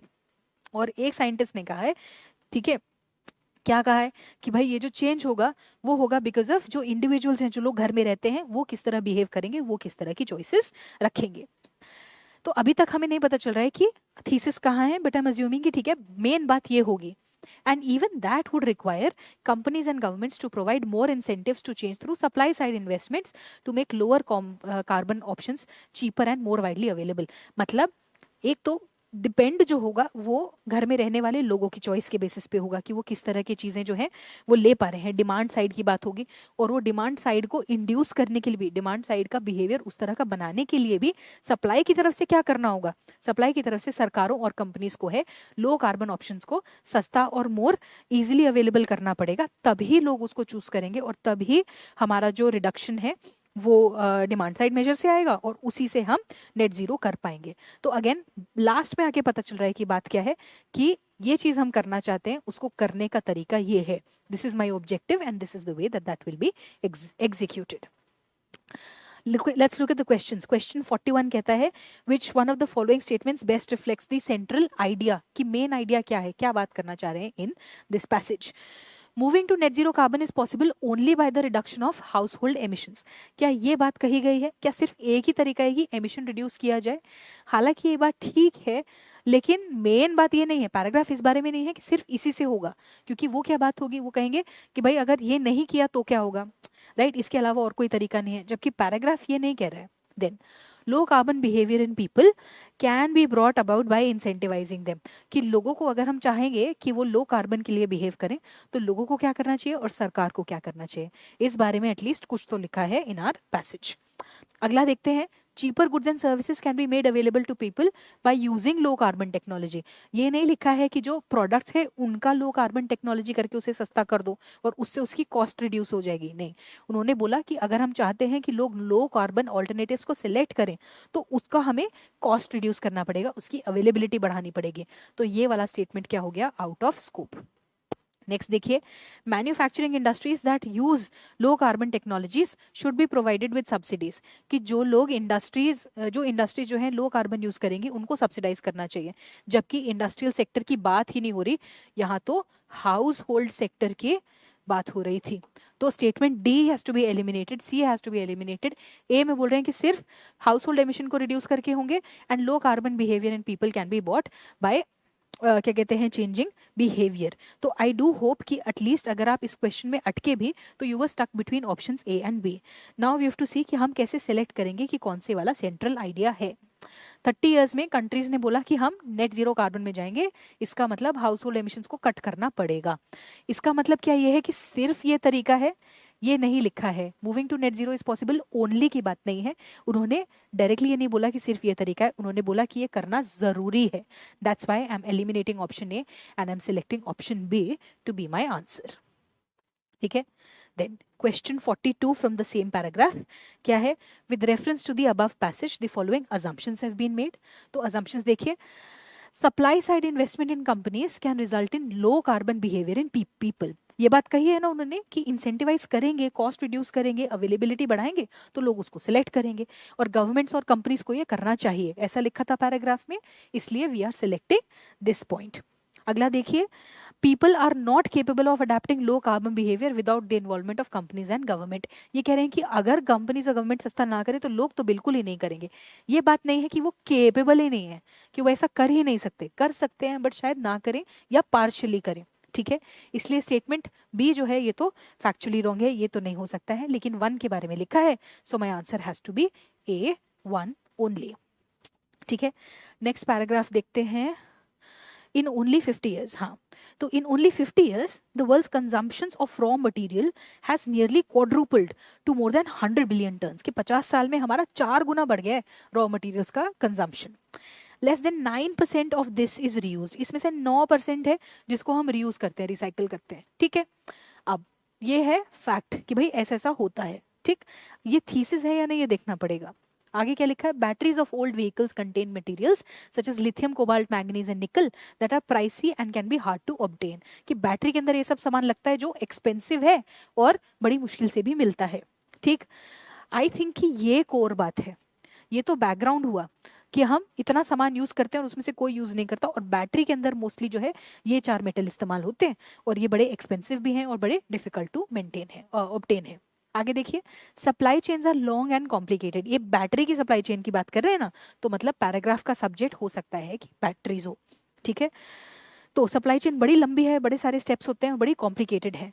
Buyers risks are being aggravated by their suppliers poor environmental and labour standards. मतलब जो लोग ये रिसोर्सेज खरीदने की कोशिश कर रहे हैं उनके लिए लाइफ और कॉम्प्लिकेटेड हो रही है, क्योंकि वहाँ क्या है कि एक तो वहाँ का एनवायरमेंट खराब है और वहाँ के लेबर के लॉज भी ठीक नहीं है. Then reusing materials make sense, इसलिए इन सब मटेरियल्स को रीयूज कर लेना चाहिए. ठीक. Once batteries reach the end of their lives, again reuse किसकी बात कर रहे हैं? बैटरीज की. जब बैटरीज अपनी एंड ऑफ लाइफ में पहुंच जाए तो उनको फैक्ट्री में वापस चला जाना चाहिए. They should be sent back to the factory where their ingredients can be recovered and put into new batteries. तो ये कह रहे हैं कि इसलिए हमें बैटरीज को जो है वापस लाके यूज कर लेना चाहिए. सो this is about what core बात क्या हुई कि बैटरीज में ये सामान होता है और इसको हम रिसाइकल रीयूज नहीं करते और ये हमारा बड़ा लॉस हो रहा है और हमें ऐसा कर लेना चाहिए. Let's look at the questions. Question 43 says, which of the following statements best reflects the most logical, rational and pragmatic message conveyed by the passage? कि क्या message है? Green economy is not possible without reusing critical minerals. कि अगर green economy चाहिए तो ये तो इस रीयूज के बिना हो ही नहीं सकता. ग्रीन इकोनॉमी की बात ही नहीं हुई पैराग्राफ में, so this can not be there, this is out of scope. अगला देखिए, हर sector, every sector of the economy should adapt the reuse of material resources immediately. सभी सेक्टर्स को इमीडिएटली ये करना चाहिए. यहाँ सिर्फ बैटरीज की बात हुई है और कितनी इमीडिएसी होगी, कितनी अर्जेंट होगी, वो चीज़ उस इंडस्ट्री पे डिपेंड करेगी. तो इसलिए ऑप्शन बी भी नहीं हो सकता है. Then let's see, circular economy can be beneficial for sustainable growth. ये वाली बात ठीक है कि अगर हम सस्टेनेबल ग्रोथ करना चाहते हैं तो हमें ऐसा करना चाहिए. थोड़ा आउट ऑफ स्कोप लग रहा है, लेकिन let's see. Circular use of resource materials is the only option for some industries for their survival. ये वाली बात सही हो सकती है कि सर्कुलर इकोनॉमी की तो चलो बात ही नहीं हुई यहाँ, लेकिन सर्कुलर यूज ऑफ मटेरियल जो है कि यूज होने के बाद वापस फैक्ट्री में आ जाए और उसे नई बैटरी में लगा दिया जाए, इज दी ओनली ऑप्शन. सिर्फ यही ऑप्शन होगा उसको सर्वाइव करने के लिए, क्योंकि अवेलेबिलिटी और प्राइस जो है वो इंक्रीज हो रहा है. So I would want my answer to be either in C और D, and I am partial towards कि इसका आंसर डी होना चाहिए, बट कुछ लोगों ने सी भी सोचा होगा. ठीक है, so I am selecting the answer to be D. Then question 44 from the same question is कि with reference to the above passage the following assumptions has been made. Automobile factories are examples of circular economy. ये वाली बात तो नहीं लिखी है, वो तो उन्होंने बैटरी के बारे में लिखा है. वो बैटरी गाड़ी में लगेगी या नहीं, we can't say. So that's why this cannot be true. Economic growth of it's compatible with the circular use of mineral resources. ये वाली बात है कि ग्रोथ करोगे और सर्कुलर ग्रोथ के लिए सर्कुलर अगर रिसोर्सेज को यूज करोगे तो फायदा होगा. क्यों? क्योंकि वो रिकवरी आसान है, बायर्स के लिए आसान है. ये सब कारण उसमें दिए गए हैं. So option 2 I am selecting to be correct here. The next passage is this one. It is hard to predict how changes in the climate and atmosphere's chemistry will affect the prevalence and virulence of agricultural disease. कि बड़ा मुश्किल है predict करना कि कैसी ये चीज चलेगी. This is the thesis. उसके बाद क्या बोला गया है? There is a risk to such challenges that will make some plant infections more common in all climatic zones. तो ऐसा होगा, लेकिन रिस्क क्या है कि कुछ इन्फेक्शंस जो है हर क्लाइमेटिक जोन में जाएंगे, परहैप्स कैटास्ट्रोफिकली सो. मतलब ऐसा हो सकता है कि बिल्कुल बर्बादी छा जाए. Part of the problem is that centuries of selective breeding have refined the genomes of most high value crops. कि इतने सालों से जो जेनेटिक एडिटिंग हमने करी है, ठीक है, उसकी वजह से जो जीनोम है वो बड़ा लीनियर हो गया है. उसके अंदर कोई चेंज नहीं होता, कोई म्यूटेशन नहीं होता. They are spectacular and growing in today's conditions, but genetic variations that are not immediately useful to them have been bred out. तो मतलब आज के environment में तो सही चलेगा, लेकिन थोड़ा सा भी change होगा तो वो die off कर जाएगा. This is good for yields but bad for coping with changes. कि yield के लिए तो अच्छा है कि environment में बड़ा अच्छा क्या कहते हैं thrive करेगा, लेकिन अगर कोई चेंज हुआ, क्लाइमेट चेंज हुआ, कोई स्ट्रेस हुआ, तो उसमें वो सर्वाइवल के लिए दिक्कत हो जाएगी. अ माइनर डिजीज और even an unknown one could suddenly rampage through a genetically hold crop. कि एक छोटी सी भी डिजीज आई तो पूरी ही बर्बादी हो जाएगी. ये लिखा है इस पैसेज में. Let's look at the question. Question 51 says कि सेंट्रल आइडिया क्या है? Which one of the following statements reflects the central idea? Global climate change adversely affects the productivity of crops. Global climate change की बात हुई है? बिल्कुल नहीं. Our total dependence on genetically honed crops entails possible food insecurity. कि जो हम totally एक ही टाइप के जीनोम के फूड क्रॉप्स पे आए हैं, उसकी वजह से वो खराब हो सकते हैं अगर कोई बीमारी हो गई तो. ये वाली बात सच हो सकती है. आगे देखते हैं. Our food security should not depend on agricultural productivity alone. ये कह रहे हैं कि एग्रीकल्चर के अलावा कहीं और से खाना ले आओ. ये वाली बात तो बिल्कुल नहीं कही गई है, बिल्कुल क्रॉप्स के बारे में पैराग्राफ है. Then genetically honed crops should be replaced with their wild varieties in our present cultivation properties practices. कि जो genetically honed है उनको हटा के wild वाले लगाओ. बात ये नहीं है. बात ये है कि अगर हम इसी direction पे चलते रहे तो risk होगा. इसीलिए ये वाला statement भी eliminate हो रहा है. And I'm selecting my answer to be B because बाकी सब is more worse. All right? अगला क्वेश्चन क्या है? With reference to the above passage, the following assumptions have been made. Assume हम क्या क्या कर सकते हैं? Global climate change can result in migration of several plant diseases to new areas. ठीक है, तो climate change होगा तो इसकी वजह से बढ़ जाएगा. क्या लिखा था वहाँ कि prevalence and virulence, ठीक है, कि बीमारियां कहाँ कहाँ जा रही हैं और कितनी strongly बढ़ रही हैं, वो प्रिडिक्ट करना मुश्किल है, लेकिन ये रिस्क जरूर है कि अगर हो गया तो उसकी वजह से वो बहुत बढ़ जाएंगे. तो ये अज्यूम हम कर सकते हैं. ठीक, broadly scientific understanding of the wild relatives of our present crops would enable us to strengthen food security. Wild में से अगर हम देखें कि कौन कौन सी जेनेटिक्स हैं और अगर हम उसको हमारे लीनियर जीनोम से मैच कर पाए तो वहाँ हमें फायदा हो सकता है. ठीक है, क्योंकि ये स्टेटमेंट एंटी मोनोकल्चर जा रहा है इसलिए मैं इसे एक्सेप्ट कर रही हूँ. I am taking my answer to be both 1 and 2, but ये है कि yes we are going a little bit broad. ठीक है, अज्यूम करने के लिए हमारे पास कुछ पॉइंट्स हैं पैराग्राफ में इसको सपोर्ट करने के लिए, बट यस डायरेक्टली नहीं लिखा है. I am basin this of the way that UPSC has operated before. वो इतना एक्सेप्ट कर लेते हैं कि हम कुछ ब्रॉडली ले लें, लेकिन अगर बिल्कुल मेंशन नहीं है तो वो अजम्पशन वो मना कर देते हैं. ठीक है, नाउ अगेन ये जो चीजें हम मैच कर रहे हैं, क्या इस बारे में कुछ प्रूफ लिखा है? Is it out of scope of the paragraph? This is not out of scope of the paragraph, this is an extrapolation of the points that are said, और इसलिए हम इसमें बोथ को अज्यूम कर रहे हैं. The next paragraph was a good statesman, like any other sensible human being, learns more from his opponents than from his favorite supporters. ये thesis है इस paragraph की. For his supporters will push him to disaster unless opponents show him where the dangers are. तो जो support करें वो तो उनको एक ही direction में लेते जाएंगे, जबकि criticize नहीं करेंगे. But though it hurts, he ought to नहीं. So if he is wise, he'll often pray to be delivered from his friends because they will ruin him. तो जो statesman होगा वो चाहेगा कि नहीं, मेरी वाहवाही करने वालों से मैं थोड़ा distance रखूं क्योंकि उसमें उसकी बर्बादी हो सकती है. But though it hurts, he ought to try to pray never to be left without opponents. इसलिए उसको opponents की बहुत ज़रूरत है ताकि वो उसकी कमियां पहचान पाए. For they keep him on the path of reason and good sense. The national unity of free people depends upon a sufficiently even balance of political power to make it impractical for administration to be arbitrary and for opposition to be revolutionary and irreconcilable. इस paragraph का thesis and में है. इसीलिए national unity of free people में क्या होना चाहिए कि एक बैलेंस मेंटेन हो. किस बारे में? ऑफ एक तो इतना वो हो, ऑपोजिशन हो, क्या कहते हैं, पॉलिटिकल पावर में ऑपोजिशन, कि एडमिनिस्ट्रेशन इम्प्रैक्टिकल हो जाए अगर वो रैंडम चीज़ें करे, और रेवोल्यूशनरी और क्या कहते हैं इररिकंसाइलेबल, ऐसी चीज़ें जो बिल्कुल ही अजीब हो जाए उसके लिए भी ऑपोजिशन एग्जिस्ट करे. This is what this passage is saying. Question क्या है? Which one of the following statements best reflects the critical message conveyed by the author of the passage. क्या कहना चाहते हैं?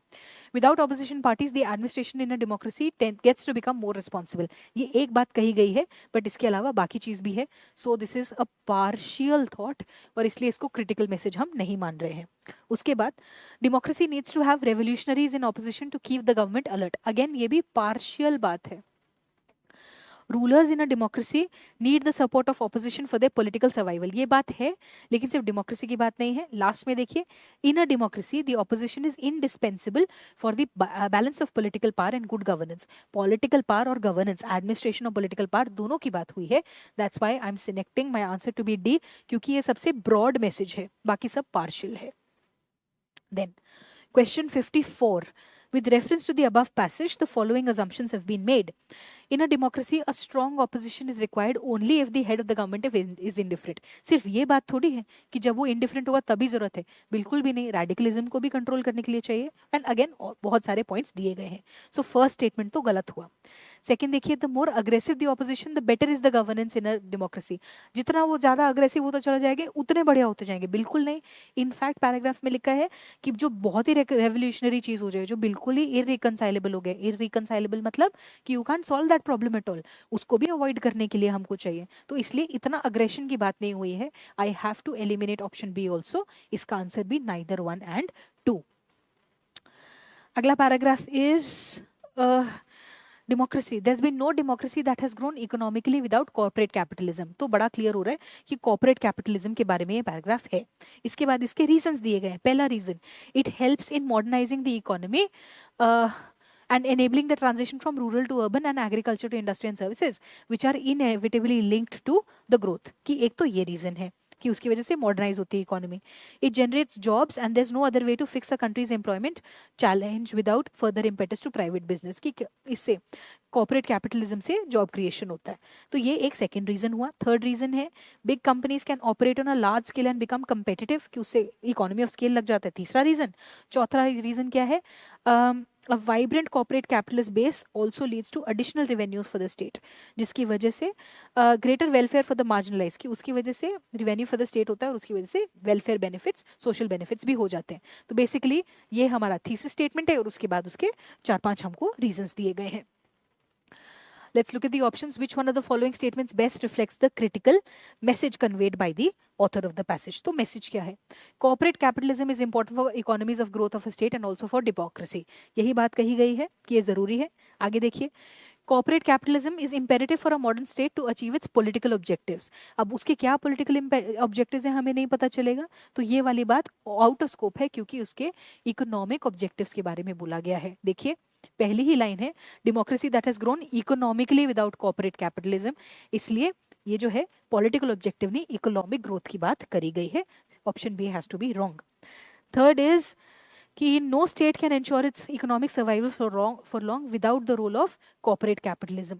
ये वाली बात हो सकती है बट इकोनॉमिक सर्वाइवल की बात नहीं, इकोनॉमिक ग्रोथ और डेवलपमेंट की बात करी गई है, इसलिए मैं इसको थोड़ा छोड़ रही हूँ।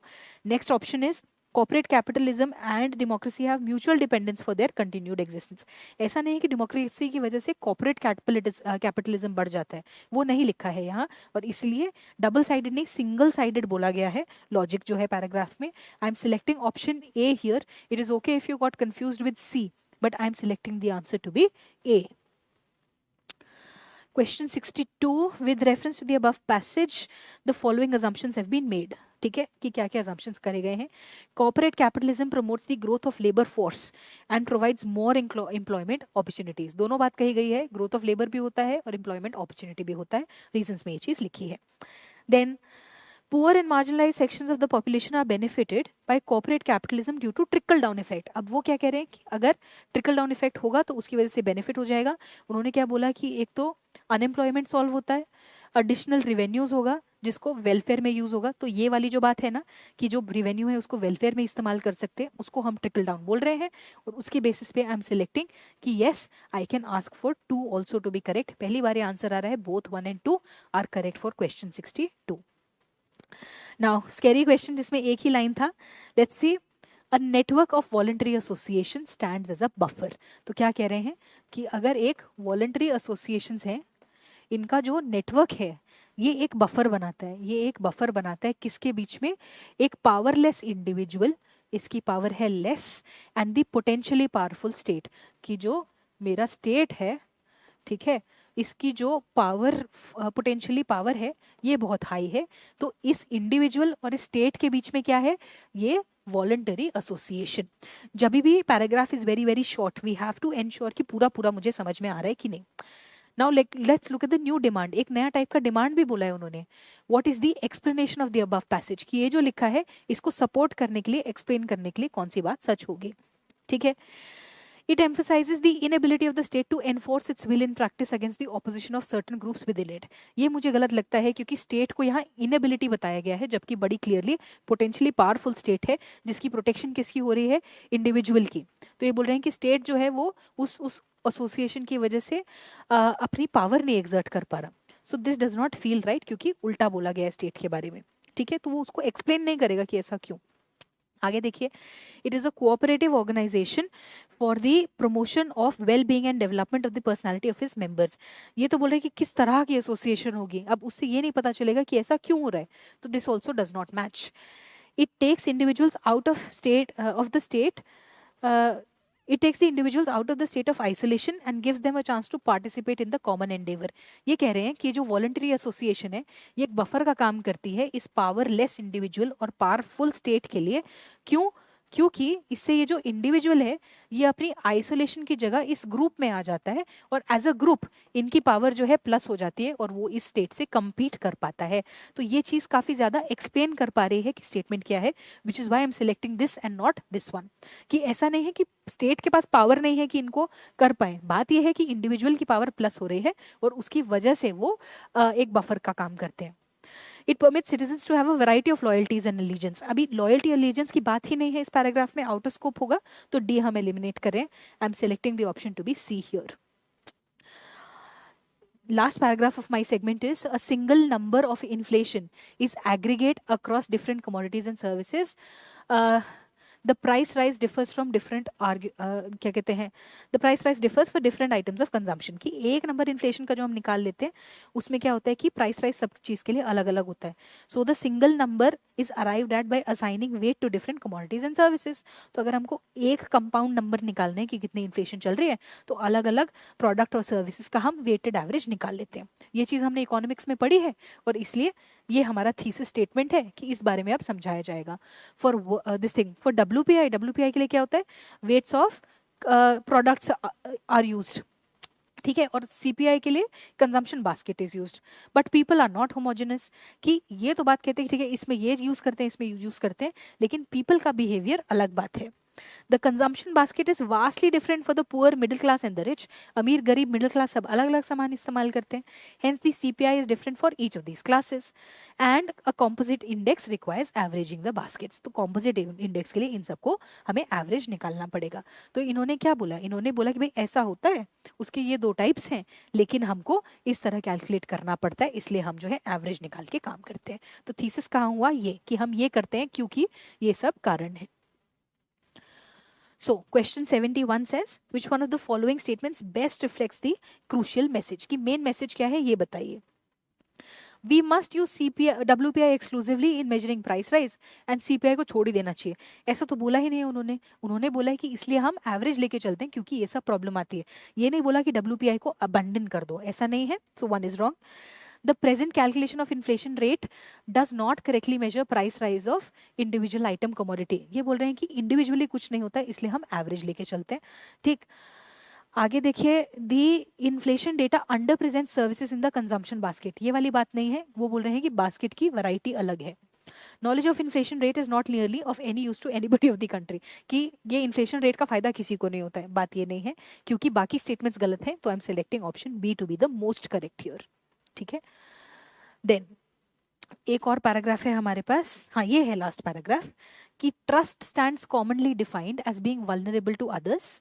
ये कह रहे हैं कि ट्रस्ट का मतलब क्या होता है कि हम बाकी लोगों के लिए वल्नरेबल रहें।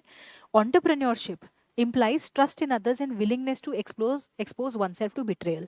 अगर मैं एक कंपनी चलाऊं, अगर मैं एंटरप्रेन्योर बनूं, तो रिस्क मुझे उठाना पड़ेगा कि कोई मुझे धोखा दे सकता है और मैं अपने आप को वल्नरेबल भी कर रही हूँ। Trust in expert system, system के लिए जो ट्रस्ट होगा वो क्या होगा, is the essence of globalising behaviour, कि सिस्टम सही से चलेगा तभी हम ग्लोबलाइजेशन कर सकते हैं।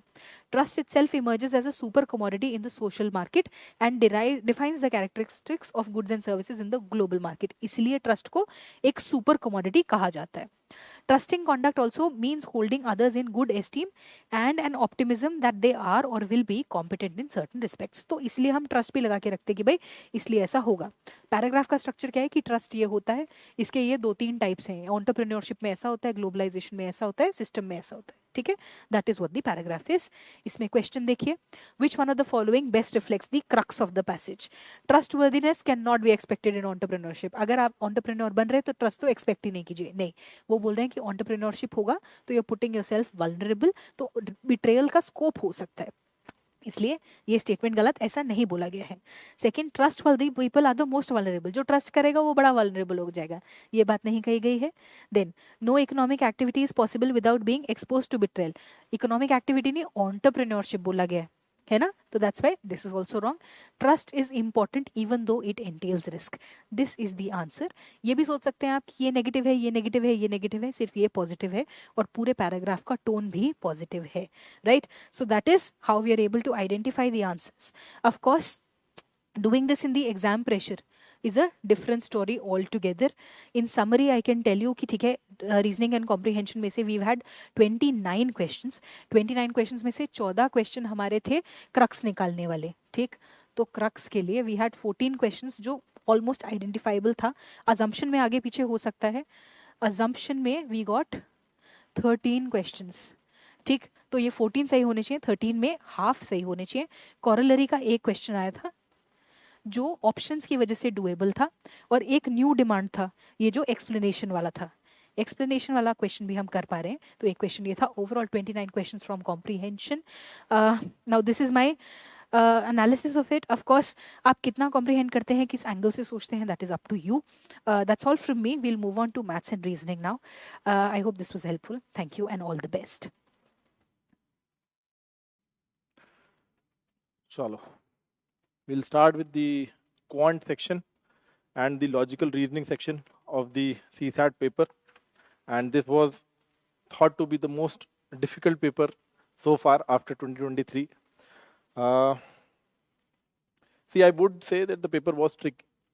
But at the same time, if you were smart about choosing the right questions, I think you would be easily able to pass this paper, right? You would easily be able to get 66.66 marks out of this paper. So we'll look at all the questions. I'll try to solve all the questions for you. But at the same time, I'll also hint you whether you should have left that question or you should have spent some time on that question, right? So that would be the priority here. Most of the questions were easily solvable. Some of the questions were definitely meant to be left, right? So we have we have the set A with us. And I'll have to tell you that those who have set A were the most unfortunate people, because in set A, the starting questions were the most difficult ones, right? So if you had set A, I hope you had been smart to leave the difficult ones in the early stages. All right, we'll start with the first question. It says a natural number n is such that it can be expressed as n is equal to p plus q plus r, where p plus q, p, q, r are distinct factors of n. Right? See, this question is about perfect numbers. If you were not aware of the concept, this question was meant to be left, right? So let's say if you take 3, right? What are the factors of 3? 1 and 3, right? If you take 5, what are the factors of 5, 1 and 5, right? If you take 6, what are the factors of 6? 1, 2, 3 and 6, right? And if you look at it, 6 is equal to 1 plus 2 plus 3. So this is called a perfect number, where the number itself is the sum of all the factors, right?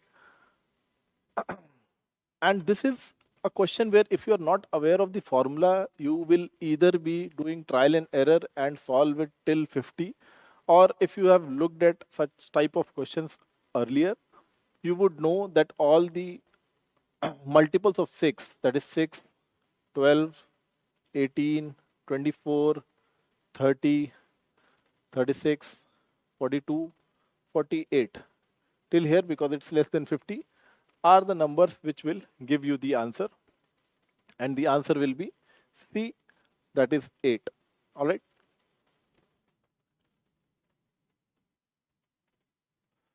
Second question also, again, a difficult question.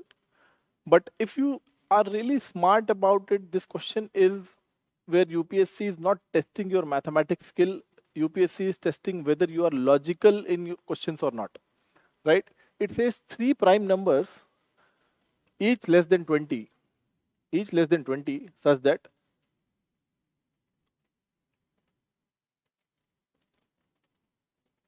P minus Q is equal to Q minus R.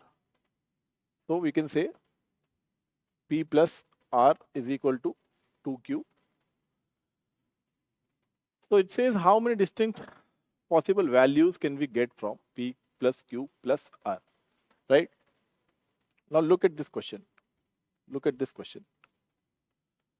It does not say that the 3 prime numbers are to be distinct. It nowhere mentions that the prime numbers are to be distinct. So we can take the value of P, Q, R to be all 3, all 2, or all 3. And you'll see that if you put it in this equation, you will get 2 plus 2 is equal to 2 into 2. 3 plus 3 is equal to 3 into 2. Or let's say 5 plus 5 is equal to 5 into 2. So all these values will satisfy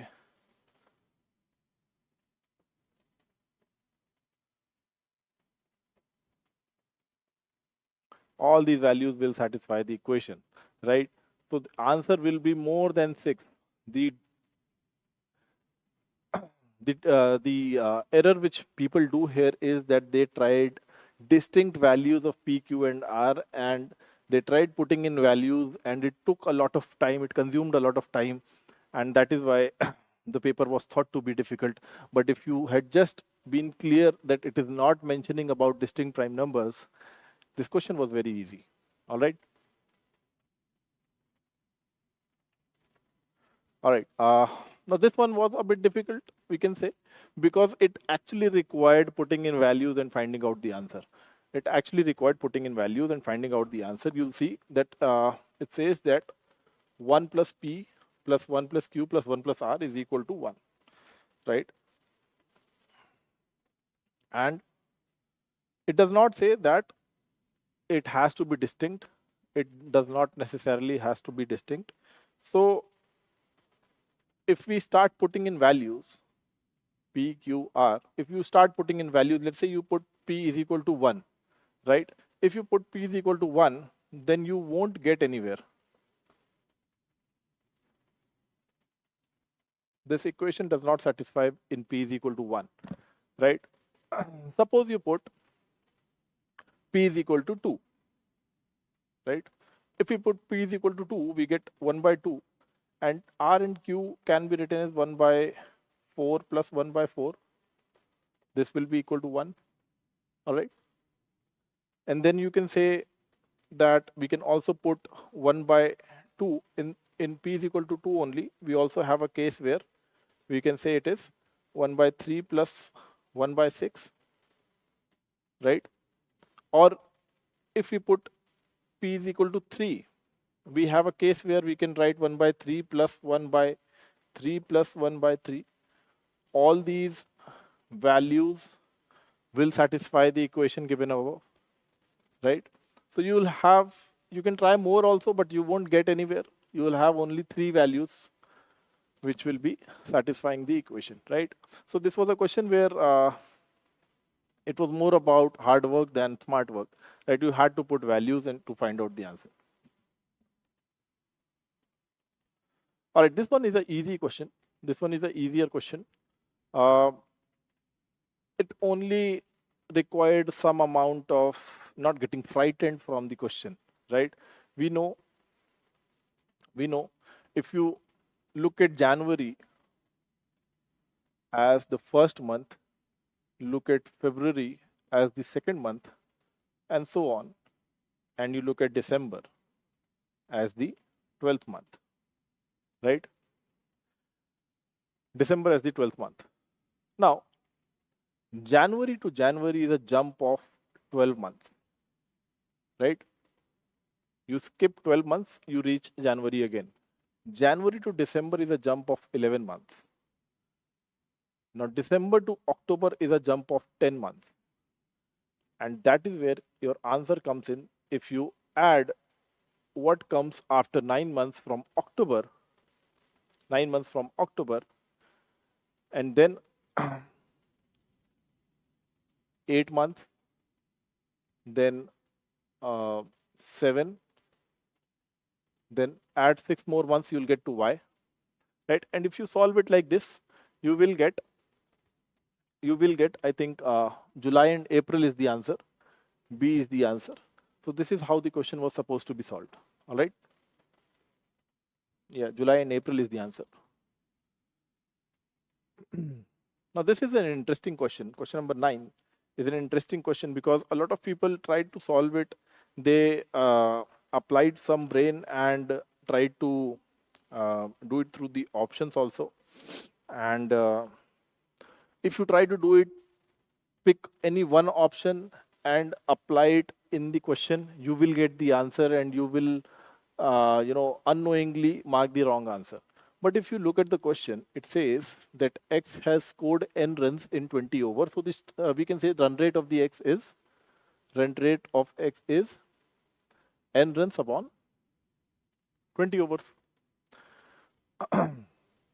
Now it says team Y scored the same amount of runs in 10% less overs, that is in 18 overs, right? In 18 overs. It says, had the team's average run rate, which is this, had it been 50% higher. So what is 50% higher?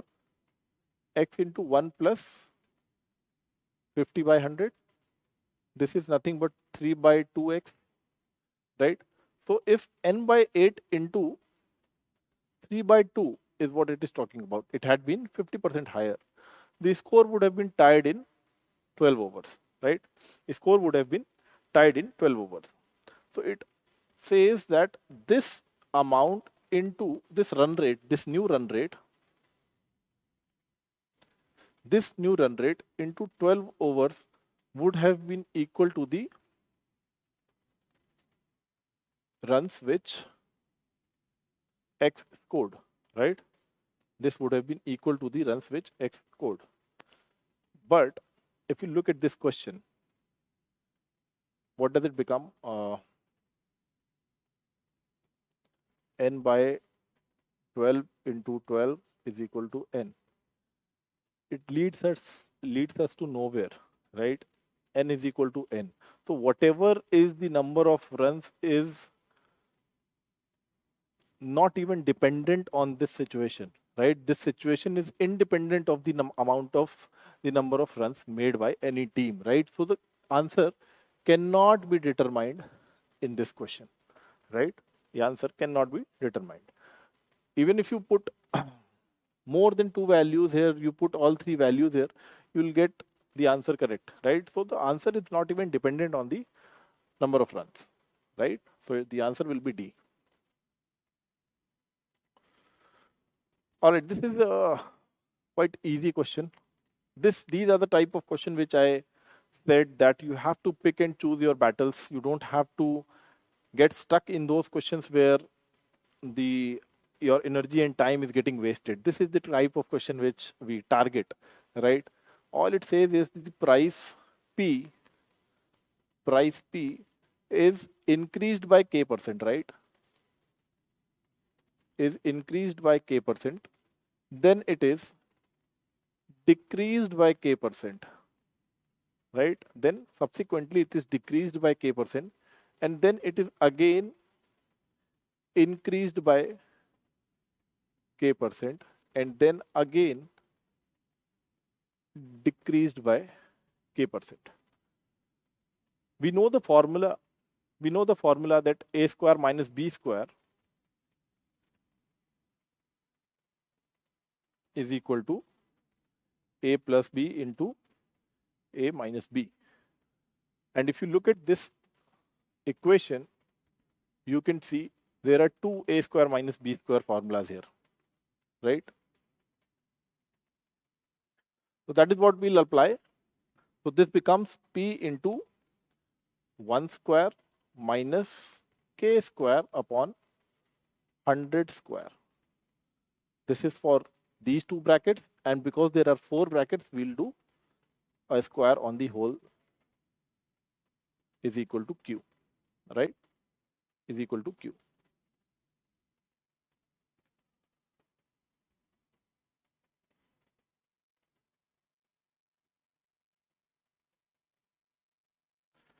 Now solve this further, we get P into 100 square minus K square upon 100 square whole square is equal to Q, right? This is nothing but P into 100 square is 10 to power 4, 10 to power 4 minus K square upon 10 to power 4 whole square is equal to Q. All right.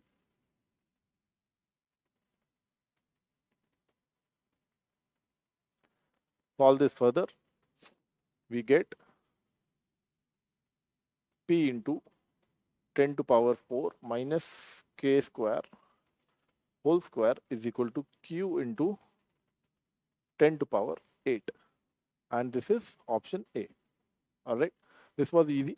Just took a bit of calculation, which also should have taken nothing more than around 45 seconds. And you should have gotten the answer. All right. Let's move on. All right. This is a bit trickier question. If you are not aware, if you haven't practiced these type of questions before, where it takes a bit of imagination to imagine a cube and that being cut into pieces, and what are the faces that are painted and what are the faces that are not painted on one side. These are the questions which UPSC has regularly been asking. So it is recommended that you would have practiced this question. If not, it's always better to leave such questions. Now let's look at it. It says a solid cube painted yellow on all its sides. The cube is then cut into 60 smaller equal pieces, right? Now,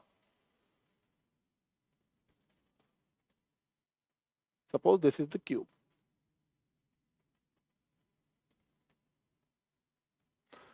Right? It is being cut into 60 smaller pieces.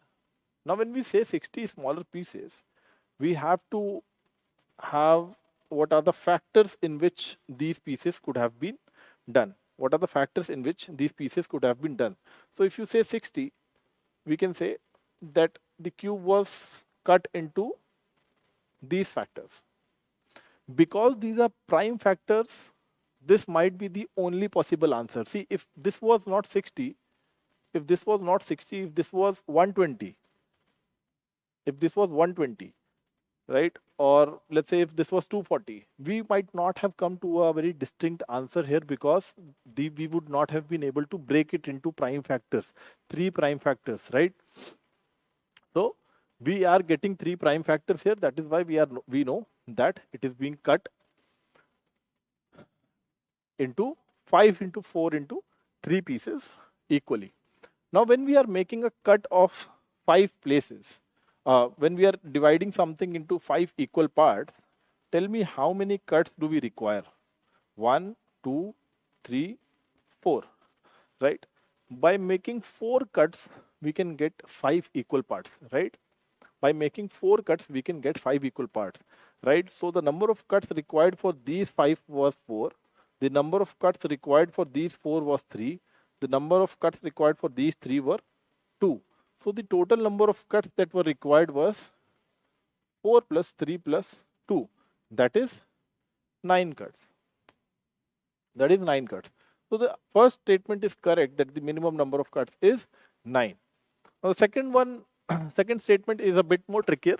It is asking about the painted sides. This is where your imagination should come into picture. It says the number of smaller pieces which were not painted on any face. Not painted on any face. This happens when you slice off the outer edge on each side. So if we slice off the outer edge from this side, from the top and bottom, back and front, that is where we get those sides which are not painted on any side. So if you look at this, if we subtract 2 sides from each of these, we get 3 into 2, that is 6 cubes, 6 smaller cubes which are not painted on any side, right? So both these statements in this are correct. Answer would be C. All right? Answer would be C.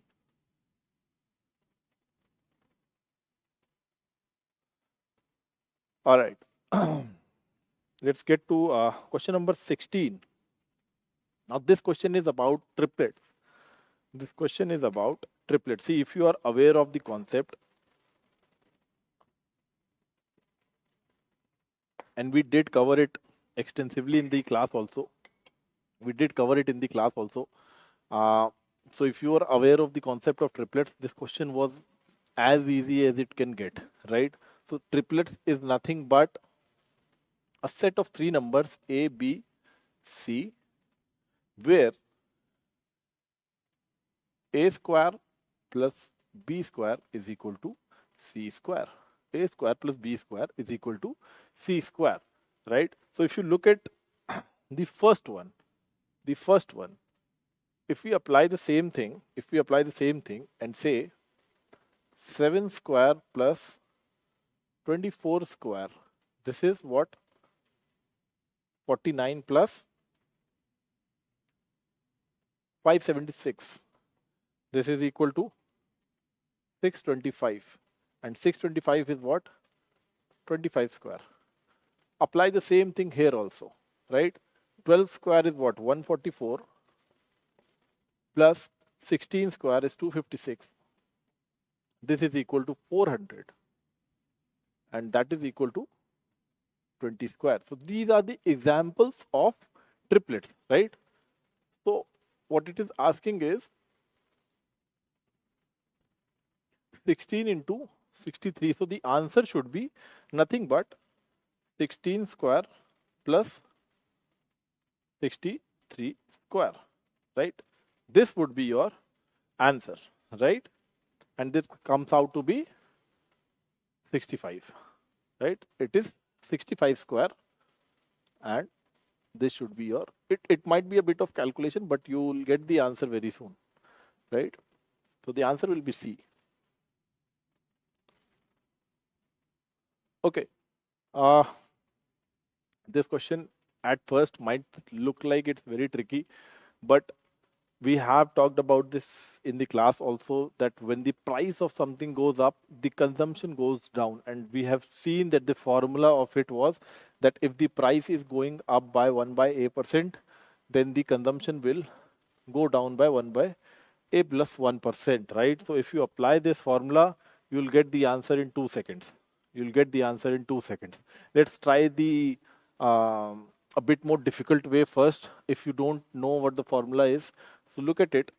It says that the price of petrol before the hike was 90, and then the price increased by 10%. So 90 became 99, right? 90 became 99.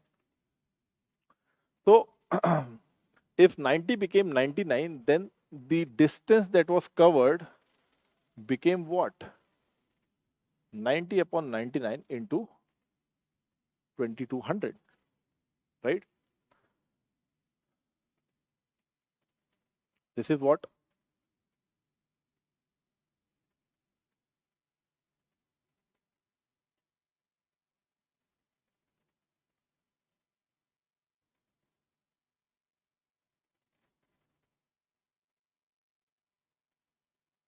$2,000. So the travel reduced by, it reduced from 2200 to 2000, so it reduced by 200 kilometers. And if you apply the same formula that we previously talked about, so 10% was 10 by 100, that is 1 by 10. So if the price is going up by 1 by 10, the consumption will go down by 1 by 11, right? And 1 by 11 into 2200, sorry, 2200 is 200. So this is the reduction in consumption, right? And consumption is the distance traveled, right? So it was a very quick question, right? It should have been done in 30 seconds. All right. The answer will be B. All right. It says a 4-digit number when divided by 3, a 4-digit number when divided by 3, 5, 7, 6, 3, 5, 6, 9 leaves the remainder of 1, 3, 4, 7 respectively. All right. So the number has to be divided by 3, 5, 6, 9. So anything which has to be divided by some numbers, what is the number itself called? It's called the LCM of those numbers, right? So we need to find out the LCM of 3, 5, 6, 9.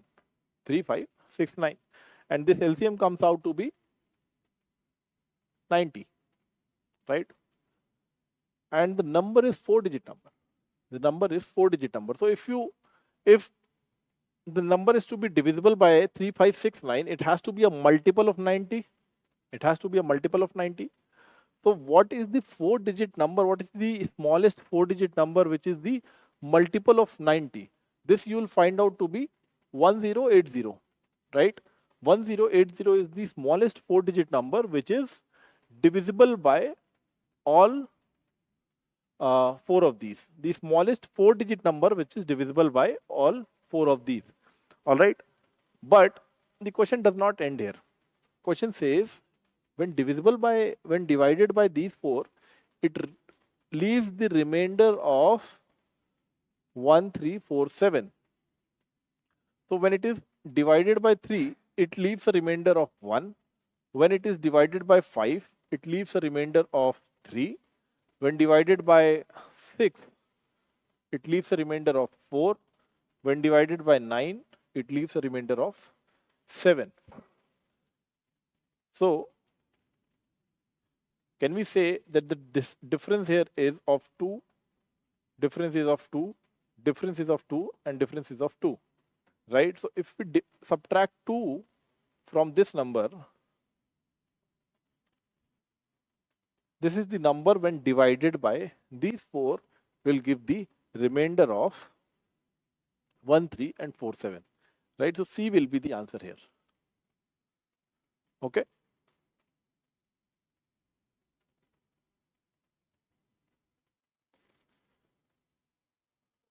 All right. This is question number 19. Question number 19. This is a very easy question because all you have to do is apply a little bit of logic here.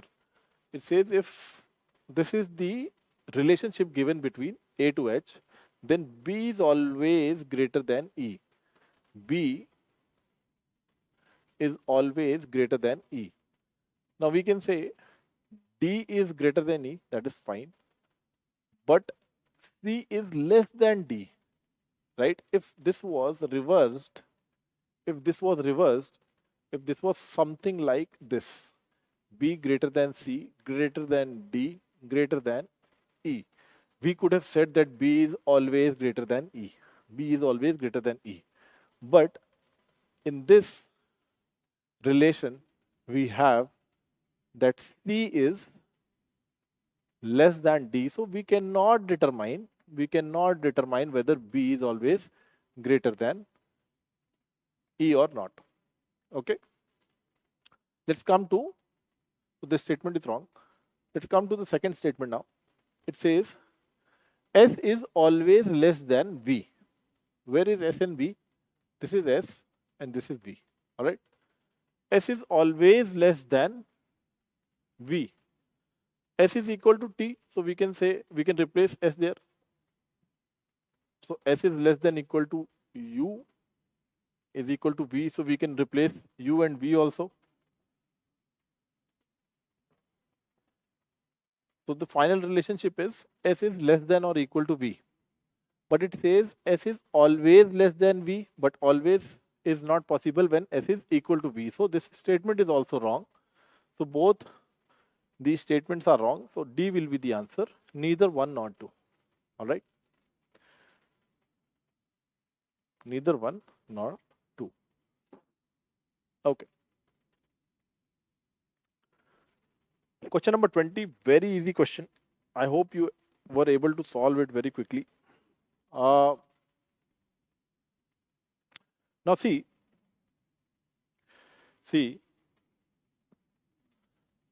does this series have any even number in it? It does not. These are all odd numbers.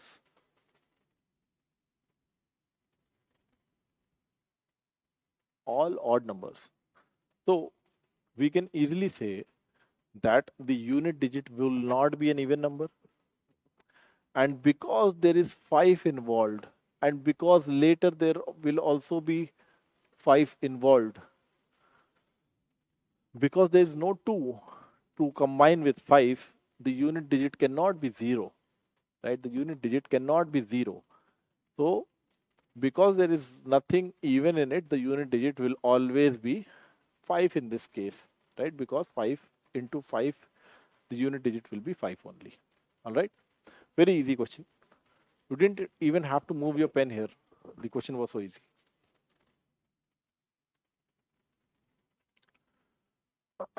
Question number 25.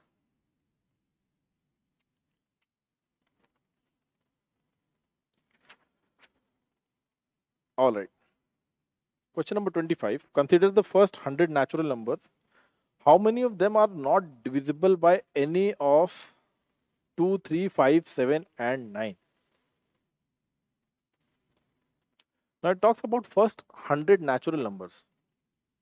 So the first 100 natural numbers will be what? 1, 2, 3, 4, so on till 100.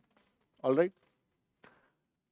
How many of them are not divisible by any of these numbers? These are prime numbers if you look at them, right? These are prime numbers. So if a number is not to be divisible by any of these, we have to look for prime numbers beyond 9. Prime numbers beyond 9, right? So 11, 13, 17, 19, so on till 97. Till 97, right? See, this can be done by 2 ways. One is you count all the prime numbers. You count all the prime numbers from 11 till 97. How many prime numbers are there? Or if you've done the class, you'll remember that from 1 to 50, there are total 15 prime numbers. From 1 to 100, there are a total of 25 prime numbers. We have told this, I have told this in the class, that this will come in handy to remember that from 1 to 100 there are a total 25 prime numbers. From 1 to 50 there are a total of 15 prime numbers. I've told this repeatedly in the class. If you would have remembered this, all you needed to do was from 25, from 1 to 100 you have 25 prime numbers. So just subtract 1, 2, 3, 4, 5. From 25 you subtract 5, you get 20, right? Add one more, right? You get 21. You get 21. And because it is talking about natural numbers, so we can include the first one also in this. The answer will be 22, right? The answer will be 22. Okay.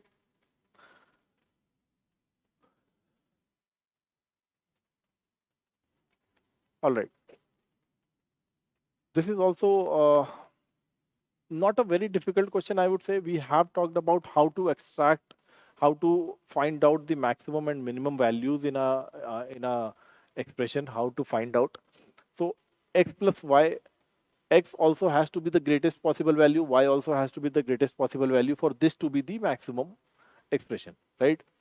Now for this to be a minimum expression, if you write x minus y, for this to be minimum, you'll need this to be minimum and this to be maximum, right? When you subtract maximum from minimum, you get the minimum value of the expression, right? We did talk about this also in the class. So first let's, so it's talking about the ratio of minimum value to maximum value. So ratio, first we'll find out the maximum value of x plus y. What is the maximum value? X maximum value is 8, y maximum value is 7. So 8 plus 7, 15 is the maximum value of x plus y. For minimum value, we'll take the minimum value of x. What is the minimum value of x? 4, right? 4 minus, what is the maximum value of y? 7, right? 7. And this will become minus 3. So ratio of these two will become what? 15 upon minus 3, that is minus 5. This is the ratio of these two. And you'll see that none of the options match to minus 5. So none of these will be the answer. D will be the answer here. All right. Okay.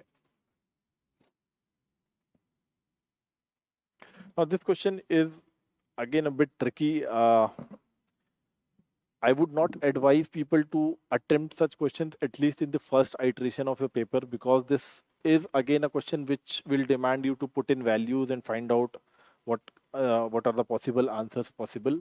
So in such a question, it is always advisable to leave it, and if you get time in the end, then you approach this question. All right. So it says let P and K be prime numbers such that P square plus K is also a prime number less than 30, right? So P square plus K is less than 30, and this has to be a also prime number. It says what are the possible values of K? What are the possible values of K? So what are the prime numbers? 2, 3, 5, 7, 11, 13. We don't need to go further than this. So what will be P square in such cases? P square, if you put P is equal to 2, P square will be 4. P square can be 9.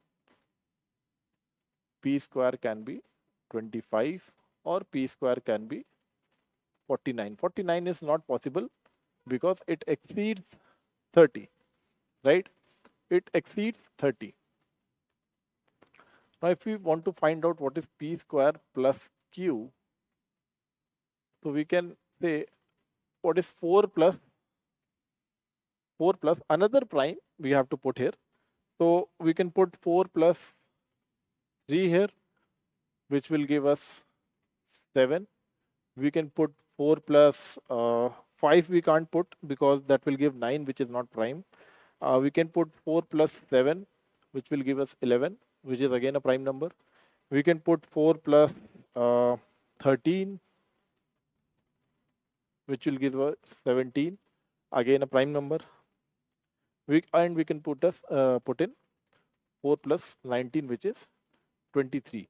So with the value of P is equal to 4, sorry, with the value of P is equal to 2, these 4 possible values of Q are there, right? Now let's look at P is equal to, now let's look at P is equal to 3, all right? So 9 plus, what can we put here? We can put 9 plus 2 is equal to 11, again a prime number. Can we put 3? No. 9 plus 3 will be 12. Can we put 5? No. 9 plus 5 will be 14, not a prime. 6 not possible. 7 not possible. 16 and 11 is also not possible. That will give us 20. And 13 is also not possible. That will also not give a prime. So only one case is possible here. Now let's try something else. Let's look at 25. The other case was 25, which is when P is equal to 5. 25 plus what can we put? Nothing can be put here, which will give us a prime number. So these are 4 cases and this is 1 case. So 4 plus 1, 5 cases are possible here, which will give us the answer. So if you look at it, this was nothing very difficult, but all it required was brute force effort and putting in values, and this would have consumed a lot of time. So it is advisable to attempt these questions towards the end. All right.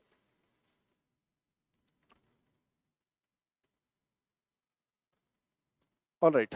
Now this question is about 1001. 1001. If you remember, we have given considerable time to talk about 1001, which is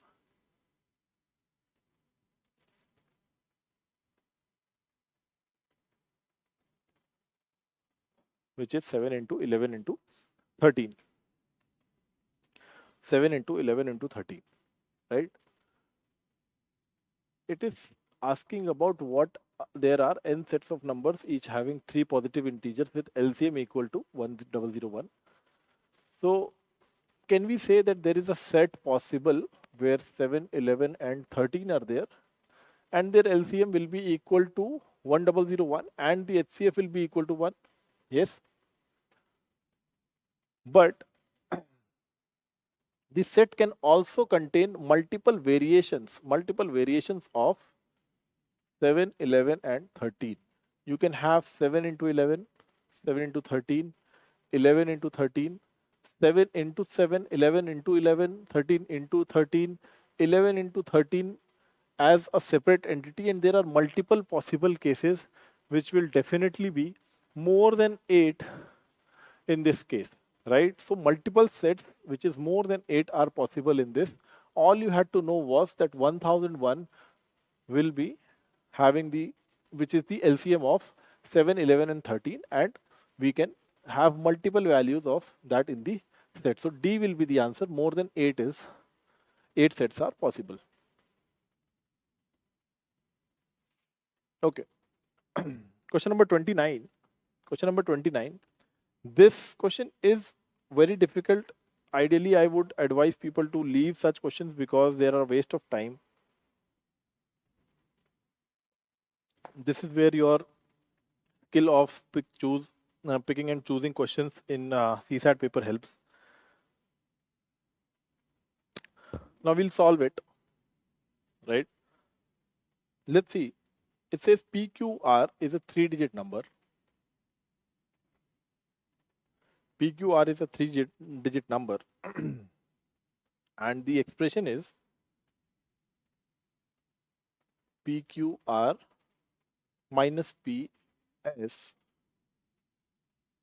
is equal to PPT. Now, if we open this expression, we'll get 100P plus 10Q plus R minus 10P plus S is equal to 100P plus 10P plus T. All right. Now the question is already given that Q is equal to 3. Q is equal to 3. So if you put Q is equal to 3 here, you'll get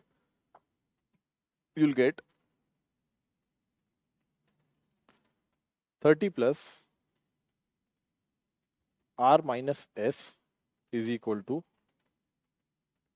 20P plus T.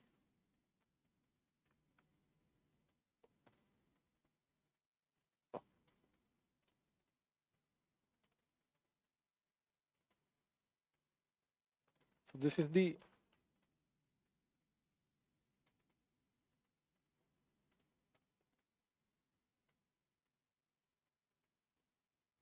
इसको एक बार ठीक करेंगे.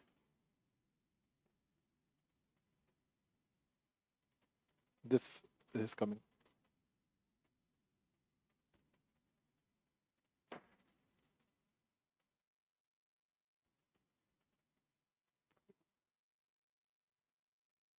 Okay. All right.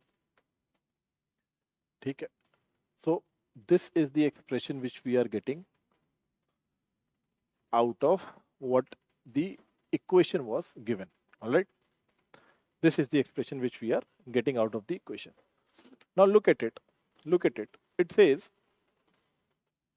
for this to be 30 plus something, which is getting equated to 20 plus something, right? This is in 20s and this is in 30s. For this to be true, R minus S should be negative. For this to be true, R minus S should be negative. That means R minus S is less than 0 or S is greater than R? Can we extract this much from the equation? Yes. Now, if S is greater than R, all you have to do is put in values of S and R, put in the possible values of S and R which will hold true for this equation. And you'll see that there are more than 4 values, definitely more than 4 values of S and R which are possible and hold true for this equation. So answer will be D. The question is very difficult. Ideally, I would advise to leave such questions because they consume a lot of time, because you have to put in a lot of values to find out the answer, right? Okay. Now these are the low hanging fruits which I was talking about.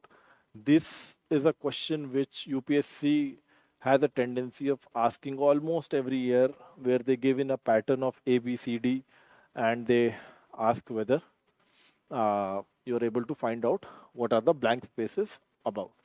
Now, if you look at it, see, ideally, either you can solve it through the options also. You can put in the values through the options and see if the expression is making sense or not. But let's look at it. Can we see that there are 3 C's, and here also we can see that we can form 3 C's, right? Can we make it like A, B, blank, triple C? Then we can do A, blank, B, triple C. Then we can do blank, B, B, and then triple C, right? So if you look at it, and if you find out through the options also, you'll see that the expression is A, B, B, C, C, C, A, B, B,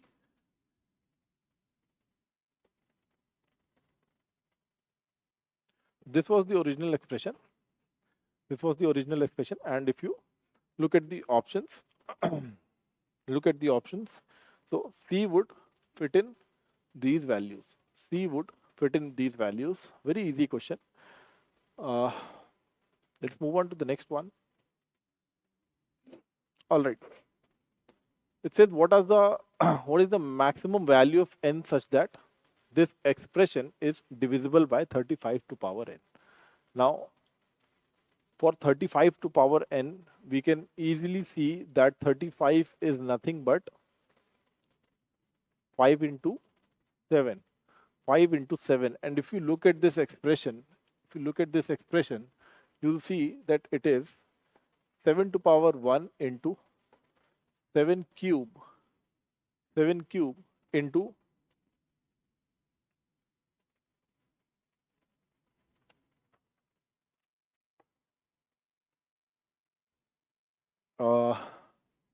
385, which is 5 into 77, 5 into 77 into 1000. This will give us a lot of 5s. This is nothing but 5 cube into 2 cube into 2401.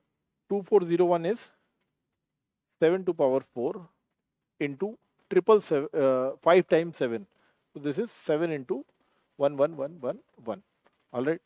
So if you look at the expression, you can see that there is no dearth of 7s here. We have a lot of 7s with us. The only thing which can create a problem for it to be divisible by 35 is the number of 5s we have, right? And how many 5s can you count in this expression?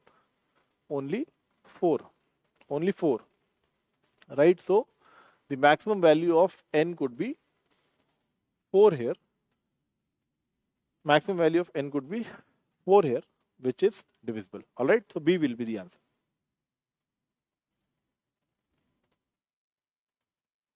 Okay. Question number 36. Again, a very easy question. If you are able to find out what is going on here. Look at this. I'll solve it here only. Look at this. You just have to find out what is the relationship going on here. 25 into 24 into 0.5 is 12. This into 1 is 12. 12 into 1.5 is 18. 18 into 2 is 36. And 36 into 2.5 is 90. 36 into 2.5 is 90. So this is the series which was meant to be identified. And if you were able to identify, the answer was very easy. It was 12 in the place of x. All right. Okay. Now this is about circular tracks. This is about circular tracks, and it says that P and Q walk along a circular track, and they start at 5 p.m., etc., etc., and they move in opposite directions. They move in opposite directions. So this is important because we've talked that when you move in opposite directions, your speed or the number of rounds you make per hour, they add. They add. If you move in the same direction, they get subtracted. So 5 rounds was done by P per hour, and Q was doing average of 3 rounds per hour. So on an average, they were doing 8 rounds per hour. 8 rounds in 1 hour or 60 minutes. So in 60 minutes, they were doing 8 rounds. Right? 60 minutes, they were doing 8 rounds. What do we have to find out? How many times did they coincide between these times? 5:20 a.m. to 7 a.m., which is 1 hour and 40 minutes. 1 hour and 40 minutes, right? So how much is 1 hour 40 minutes? This is nothing but 100 minutes. 100 minutes. How do we get from 60 to 100? 60 to 100 is multiplied by 5 by 3. Multiplied by 5 by 3. And the same can be done by the number of rounds also.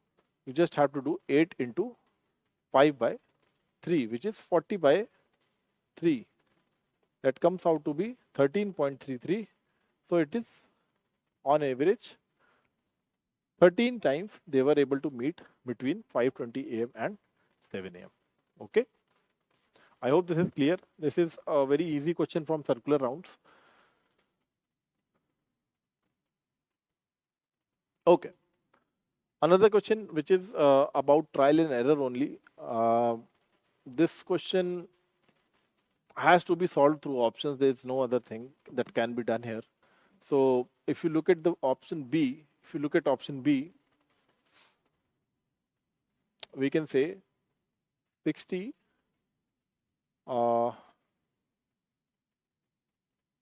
Q 15 R, then we have 3, then we have 20, then we have 4. And the option B is QRPS. And Q is minus, R is multiplication, P is addition, and S is division. So to solve this, you must be aware of the BODMAS rule. BODMAS rule in which division is done first. So you will get this as 5 and this will get multiplied 45. So 60 minus 45 plus 5. Okay.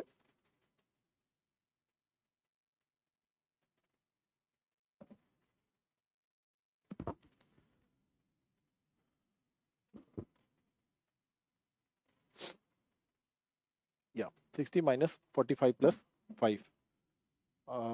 Something we did wrong.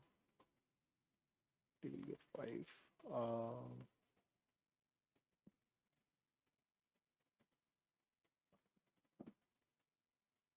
So you'll apply this and we'll get 20 here as the answer.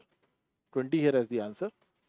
So what we have to basically do here is that you have to just apply the options and just apply this, whatever has been given to be replaced here, and you'll get the answer here. Okay.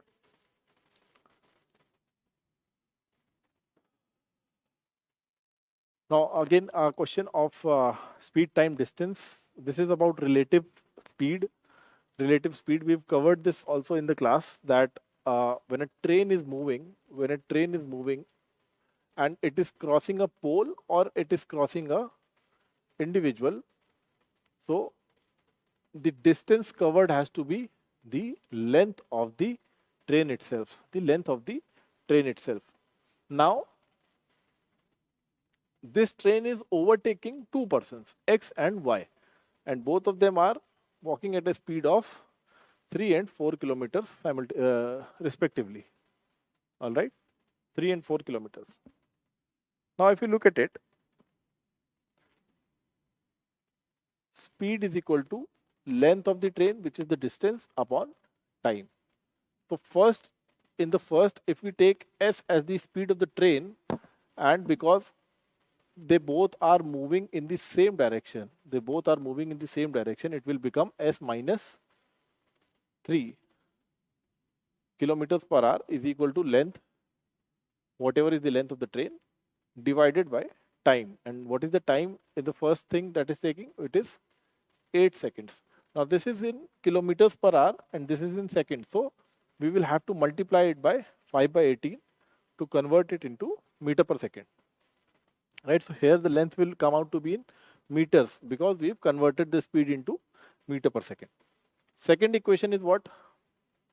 Second equation is S minus 4 is equal to L upon 9 into, of course, 5 by 18. 5 by 18. All right. So these are the two equations which we have formed. If you solve this, you will get speed to be 12 meter per second. Speed to be 12 meter per second. And if you apply the same speed into any of these two formulas, you will get the length of the track to be the L value of L to be 20 meters. Right? Hope you got how to do this question. It is very easy. All right. So answer will be C. Okay. This again, see, these are the type of questions which you have to choose to be able to pass in the CSAT. If you're not doing these type of questions, the chances becomes very difficult. This is a part of PYQ. This was given in, I think, 2023 CSAT also. UPSC asked this question. Basically what they're testing here is that, are you aware that 11 square is 121, 111 square is 1, 2, 3, 2, 1, 1, 1, 1, 1 square is 1, 2, 3, 4, 3, 2, 1, and so on. Right? This is something that you have to be aware of. So if you look at this, it is going till 9. So it is nothing but 1, 1, 1, 1, 1.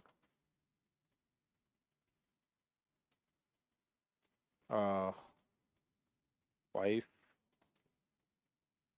Yes. 1 till 9 times square is equal to 1, 2, 3, 4, 5, 6, 7, 8, 9, 8, 7, 6, 5, 4, 3, 2, 1. Right? So it is asking how many digits are there in N. So digits are total 9. This did not even require to lift up your pen also. It was a very easy question. The answer was B. Okay. Again, a question where some bit of calculation was required. See, the question itself is not very difficult. The question is of pipes and cisterns.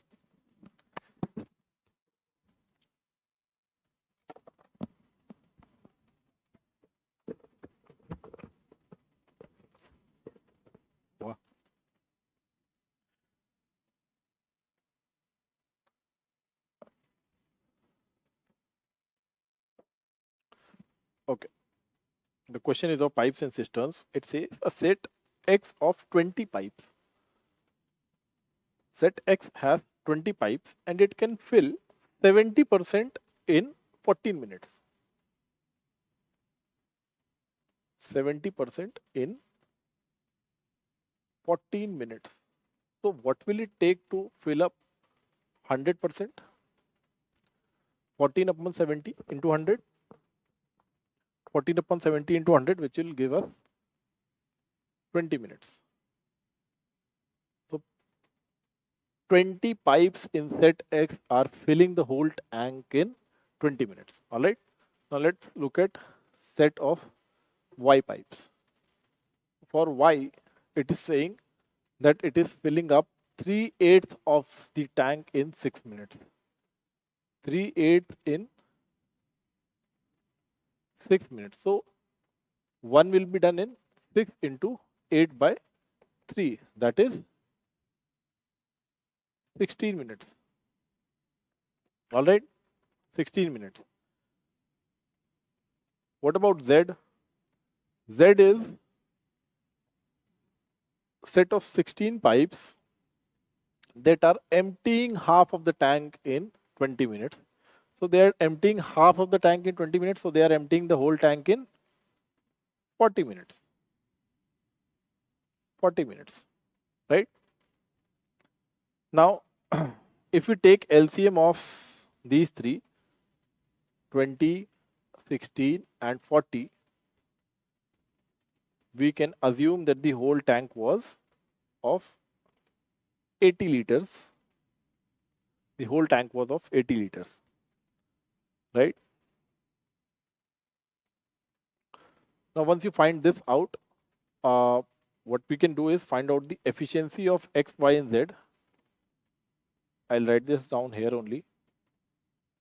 What is the efficiency of X, Y and Z? So basically, to find out the efficiency, you have to divide the complete capacity. What is the filling capacity basically? So 80 liters is filled in 20 minutes. So the efficiency is 4 liters per minute, right? The efficiency is 4 liters per minute. So for Y it will be 5 and for Z it will be -2. The reason I'm writing -2 is because Z is emptying the tank.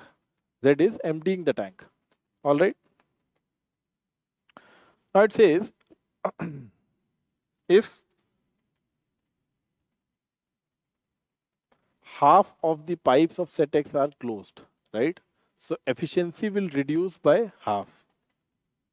X की filling capacity will reduce by half. So in 1 minute, only 2 liters are getting filled by X. Okay, fine. And only half of Y are open. So Y, what was the efficiency? 5. So half of those are open. So 2.5 liters it is able to fill in a minute. And for Z, it is saying that all pipes are open. So it is emptying 2 liters every minute. So what is this? This is nothing but overall 2.5 liters of tank is getting filled every minute. 2.5 liters of tank is getting filled every minute. And now we have to find out what will be the overall time it will take to fill the whole tank. So the whole tank was assumed to be 40 liters. So the answer will be 40 upon 2.5. 40 upon 2.5, which is 16 minutes. Okay. All right. It required a bit of calculation, but the question itself was very easy. Okay. If n is a natural number, then what is the number of distinct remainders of 1 to power n plus 2 to power n when divided by 4? What are the distinct remainders possible? What are the distinct remainders possible? So n can take a value of natural numbers. So this question will require you to put in the values and see what remainders we are getting. So let's put in n is equal to 1. What is 1 to power 1 plus 2 to power 1? That is 3. And when 3 is divided by 4, the remainder is 3. When n is equal to 2, we get 1 square plus 2 square, that is 5. 5 divided by 4 will give a remainder of 1. When n is equal to 3, we get 1 cube plus 2 cube, that is 9. And 9 divided by 4 will give a remainder of 1 again. When n is equal to 4, 1 to power 4 plus 2 to power 4, that is 17. And 17 when divided by 4 will again give a remainder of 1. And if you look at it, from here on, the remainder will always be 1. So for only n equal to 1, we are getting a remainder of 3. And for the rest of the values, we are getting a remainder of 1. So two distinct possible values of remainder are there. Right? Two distinct possible values are there. Alright, so answer will be C. Okay. It says, let P is equal to Q, Q, Q. So it will be in the form of P is in the form of Q, Q, Q. So it can be 1, 1, 1. It can be 2, 2, 2, 3, 3, 3, and so on. All right. Now, if you look at 1, 1, 1, 1, 1, 1 is nothing but 3 into 37. 1, 1, 1 is 3 into 37. And so on. 2 into triple 2 will be 2 into 3 into 37. Triple 3 will be 3 into 37, and so on, right? So this is what P will be representative of. This is what P will be representative of. And the other number is 481. Other number is 481. This is also nothing but 481 is 13 into 37. 13 into 37. So all the numbers which are of this form and this number will give an HCF of 37 always. Right? The highest common factor here will be 37. All right. Okay. Now this one is a bit of an interesting question because either you will get scared from it and leave it, or you'll give it, let's say 30-40 seconds, and you'll easily get the answer here. You'll easily get the answer. See how. Now the question is of this form. These digits are getting combined from 1 to 9, right?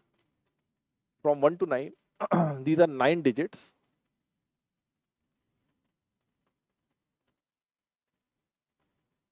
Right?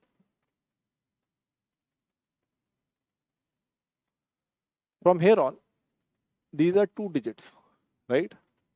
10, 11, 12, 13 till 99, right? 10, 11 till 99. How many numbers are these? These are total 90 numbers. These are 90 numbers. And how many digits are there? Total of 180 digits. Right? 180 digits are there because there are total 90 numbers. Total till now we have 189 digits done. 189 digits are done. How many digits do we require? 489. 489 is what we require. So we need total 300 more digits. 300 more digits. But from here on, we'll have 3-digit numbers. That is 100, 100,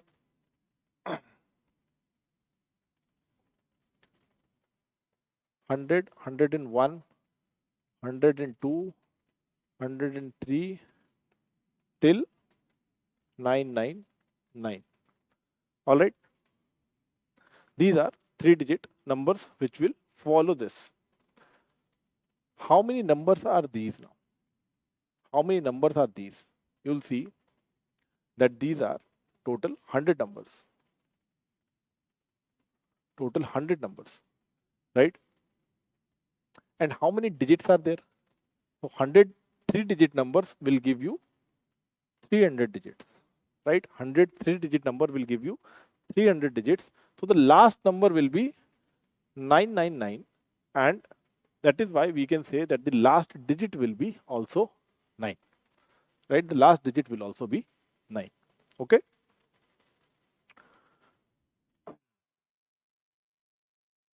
Okay. Now this is also a very interesting question because it will till now UPSC has not asked a lot of these type of questions. It says that a mobile phone was stolen, right? A mobile phone was stolen, and there are 3 suspects, P, Q, and R. P, Q, and R are 3 suspects, and they were questioned knowing that only one of them is guilty. So there is only one person who has actually stolen the phone. They were interrogated, and these are the responses that they gave. Now, if you look at it, P, Q, R. Now, if I'm going to ask a question, from a person who has actually stolen the phone, he is going to lie. Correct? The thief will be lying, and the other 2 person will be telling the truth, right? The other 2 will be telling the truth.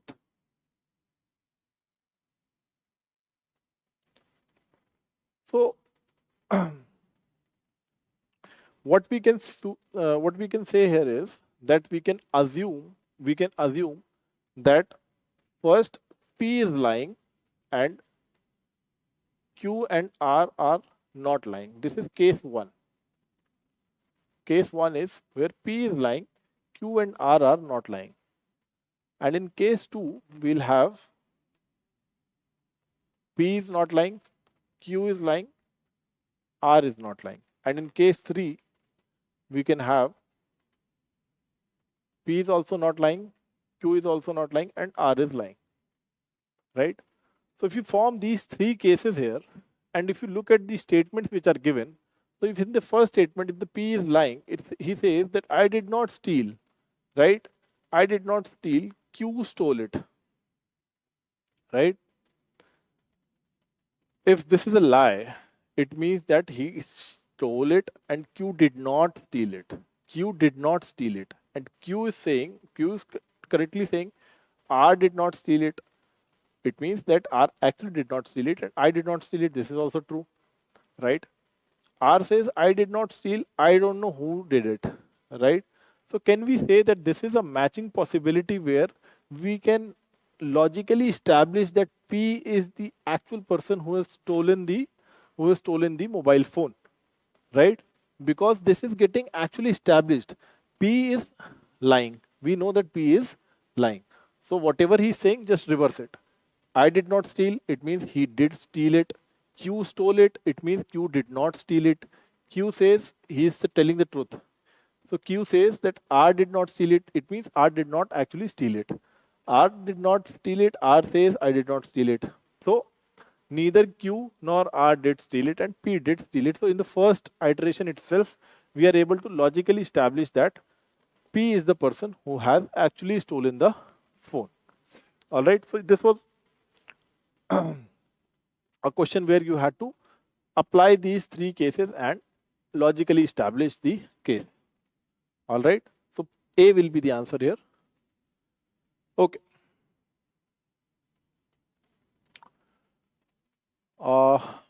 Let's say 3 teams P, Q and R. 3 teams P, Q and R participated in a tournament in which the teams play with one another exactly once. A win fetches a team 2 points, a draw fetches 1 point. Okay. So win, draw, lose. So win will fetch 2 points, draw will fetch 1, and lose will fetch 0 points. Okay. All right. It says team P got 3 points. How can somebody get 3 points in such a system? It can be done only through 1 win and 1 draw, right? 1 win and 1 draw. Q got 2 points. Q got 2 points. We'll get to this in a second. Let's get to R, and it says R got 1 point. So 1 point can be gotten only through 1 draw and 1 loss, right? 1 draw and 1 loss. For Q now, see, there are 3 teams here, P, Q, and R. P is playing against Q and R, and there are a total 3 matches. When there are 3 matches, we cannot say that there was only 1 win and 1 loss for Q, right? We cannot say there was 1 win and 1 loss. We can only say that there was 2 draws which happened for Q, because these are interdependent events, where if there is a 1 win, there will be 1 loss. If there is 1 draw, there will be 1 draw. And because there are 2 draws already, there has to be 2 draws to be done by Q. Interdependent events are happening here, right? Now, statement 1 says the result of the match between P and Q is a draw with a score 0-0.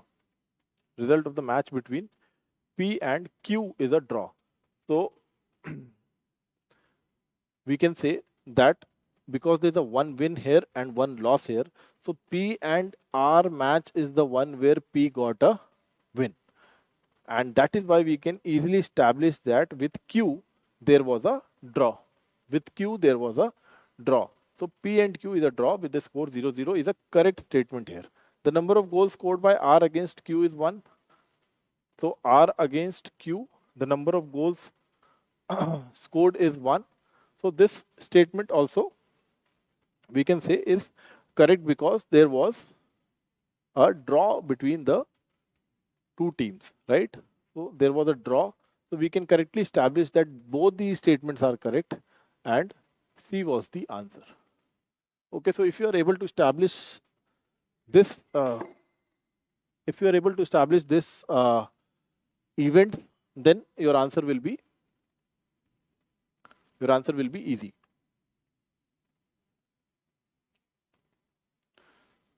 All right. Now this is again a very easy question. Actually, if you've done relationship questions before, this is one of the very easier questions. Let's see, one by one we'll see. It says P is the brother of Q and R. All right. So make this habit of, when you are marking a relationship, make it a habit of marking the gender as well. All right. So when P is a brother, yani ki P is a male, so we'll mark it through a square. P is the brother of Q and R. All right. For Q and R, we don't know what their gender is, so we'll not mark any gender. It says S is R's mother. So for S, we can say definitely S is a female. S is a female who is a mother of R. All right. And it says T is P's father. T is P's father. So for T, we can establish that T is a male and T is a father. So because these two are siblings and these two are mother and father, we can say that T is married to S. We can say T is married to S. Yes? How many of the following statements are definitely correct? It says definitely correct. You have to be 100% sure. So first statement is S and T are a couple. Yes, that is true. Q is T's son. We don't know the gender of Q yet, right? So we can't definitely establish that Q is T's son. So this is not a correct statement. T is Q's father. Yes, we can say that T is a father. So because we have the gender with us. S is P's mother. Yes, S is P's mother. This also we have established. R is T's daughter. For R also we have not established the gender yet. So we cannot say that R is a daughter. Right? So this statement will be wrong. Last is P is S's son. So for this we have established that this is a male, and so P will be a son, definitely. Right? So how many are correct? 1, 2, 3, 4 are correct. C will be the answer here. All right. Yes, only 4 are correct. C will be the answer. Okay. Now again, this is also one of the easier questions. For this, you have to be either you can write it down in the starting of the paper itself, that what are the various values of A, B, C, D corresponding to the numbers that they represent. So A represents 1, B represents 2, C 3, 4, and so on. So Z will represent 26. Z will represent 26. Now, if you look at NO, so N is 14th number in this list, and O is 15th number in the list. So 14 into 15 will give you 210. If you look at NOT, this is 14 into 15 into the value of T is 20 in the table. 20 in the table, and this is also again giving you 4200. 4200. Then we have NOTE. This is 4200 into E is 5, right? E is 5. This will give you 21,000. Now, what it is asking is the value of this 21,000 multiplied by whatever is represented by S, that is 19, right? So this was the answer. 21,000 into 19, that is 39,900, which is A, right? This was again easy, but required a bit of calculation. Okay, again a very easy question. Every year UPSC does tend to ask this. You don't need to actually draw everything. You can just see that Y is being represented by 7. So for Yemen, the first Y should be 7. So the answer should be one among C or D, right? In this, again, look at it. What do you actually need to confirm which is the answer among these two? You only need the middle value, that is of M is what you need, right? So look where you have M. You have M in Germany, which is the 8 number. So D will be the answer here, right? Very easy question. Okay. All right. Question number 58. Now, this also could have been left because it requires a lot of trial and error from your end. It requires putting in values in the equation. It says a 5-digit number PQRST, all distinct, are such that T is not equal to 0, P is thrice of T, P is thrice of T, S is greater than Q by 4. So it says that if so T is not equal to 0. So let's say if T is equal to 1, so the value of P will be 3. And it says that S is greater than Q by 4. So S is greater than Q by 4. And the second is Q is greater than R by 3. So Q is greater than r by 3. So these are the 3 equations that you have with you. Now what you have to basically do is try out putting r is equal to 0, r is equal to 1, r is equal to 2. These are the values you have to put, and I won't solve it, but end of day you will get that there are 5 distinct possible values of PQRST which are possible if you follow these 3 conditions putting in values. All right.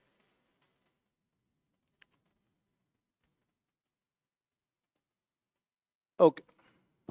Again, a work time equation, work time problem. Not very difficult. Not very difficult. Let's see.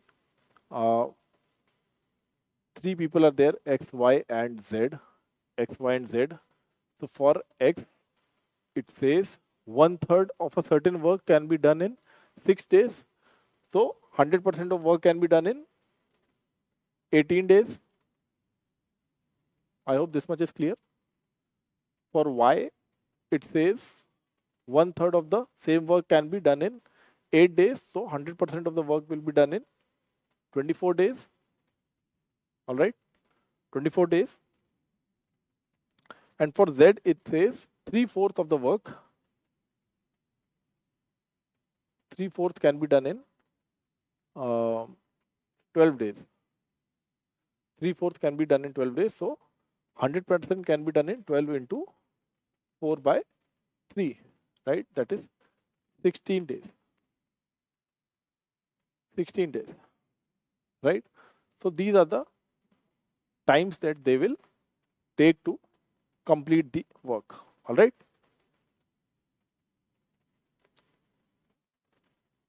Can we take out the LCM for these? The LCM will come out to be 144 days. Sorry, 144 units of work. 144 units of work. From here, we can find out what is the efficiency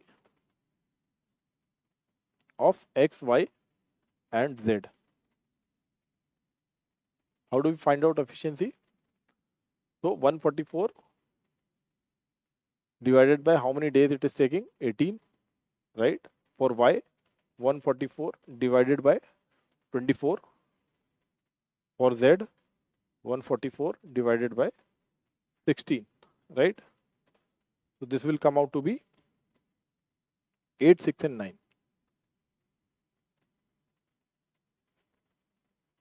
So basically, X is doing 8 units of work in 1 day, 6 units of work in 1 day, 9 units of work in 1 day, right? So this is the efficiency each one has. All right. Now it says that all of them worked for n days. All of them worked for n days. And after that, X and Z quit and Y alone did the work in 8 2 by 3 days. 8 2 by 3 days, which is 26 by 3 days it took. So how many units of work will Y do in these many days? So into efficiency of Y, that is 6, right? So in these many days, Y will do 52 units of work, right? 52 units of work. So in n days, how much total work was done? How much total work was done? So it was, total was 144 minus 52, right? 144 minus 52. So total 92 units of work was done by all 3 combined in n days, right? 92 units of work was done by all 3 combined in n days. And how much work did these 3 combined do in 1 day? So in total,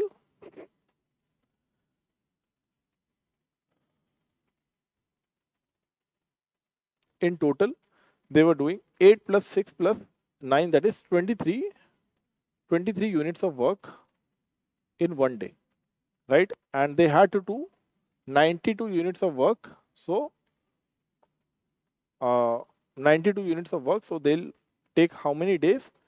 92 upon 23 days, right? And that is the value of n also. Okay, 92 upon 23 days, that is 4 days will be taken by all three combined. Okay,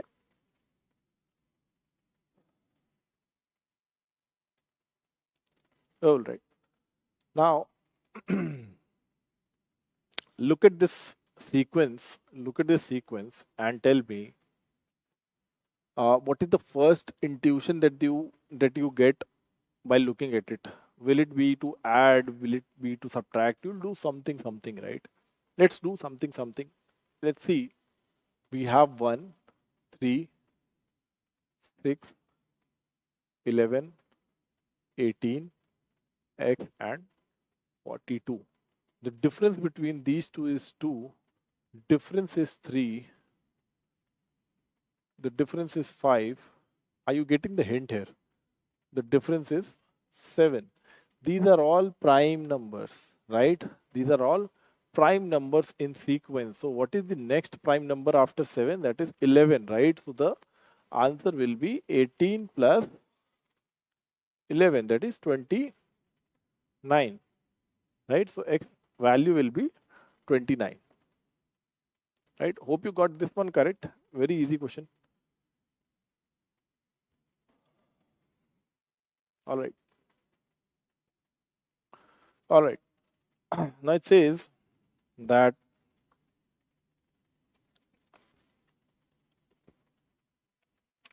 question number 64. It says that there exists a natural number which, when increased by 50%, can have its number of factors unchanged. So instead of taking the value of a natural number as x, can we put it as anything that comes to our mind? Let's take the natural number to be 2. And when the natural number is increased by 50%, so that is 50% of 2 is 1, so it becomes 3, right? The number of factors of 2 are what? 1 and 2. The number of factors of 3 will be what? 1 and 3. So the total number of factors will remain unchanged, right? The factors will change, but the number of factors will remain unchanged. So there does exist a number which will have this case applied. Okay. Second one says that there exists a natural number which, when increased by 150%, have its number of factors unchanged. Let's take 2 only. Now 2 when increased by 150% will give you what? 5. 150% of 2 is 3. So 2 plus 3 is 5, right? So 2 becomes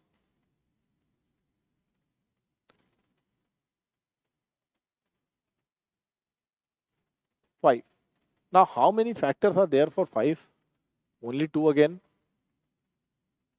Only 2 again. Right? So the total number of factors will still remain unchanged. There is a case for it, which we have got by the first iteration itself, right? So both these statements, as we can see, are correct. C will be the answer here. Okay.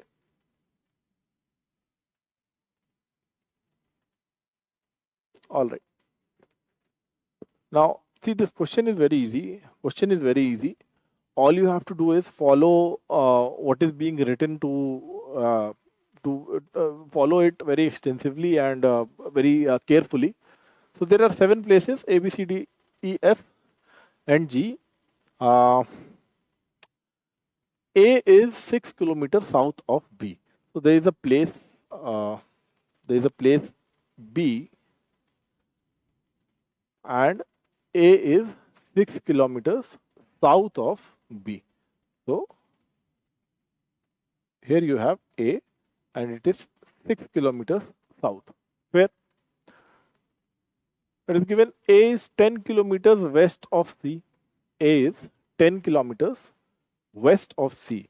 So wherever C is there, A is on the west side, right? A is on the west side of C. Okay. D is 5 kilometers east of E. I don't know where D is or E is, so I can't connect it right now. Let's move on. C is 6 kilometers north of D. C, we have C is 6 kilometers north of D. So, there you have D. Now we know the first D is 5 kilometers east of E. D is 5 kilometers east of E.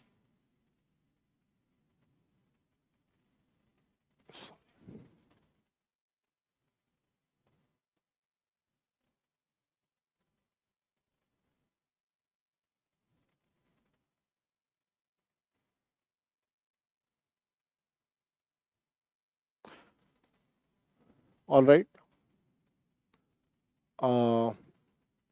F is 9 kilometers west of B. F is 9 kilometers west of B. And F is 12 kilometers north of G. So, G is somewhere here and F is 12 kilometers north of G. And the person travels from D to F. So, there is D and he has to travel to F. So, all you need to do is calculate how much that person has traveled and the answer will come out to be 31 kilometers. All right. So, this was a very easy question. Okay.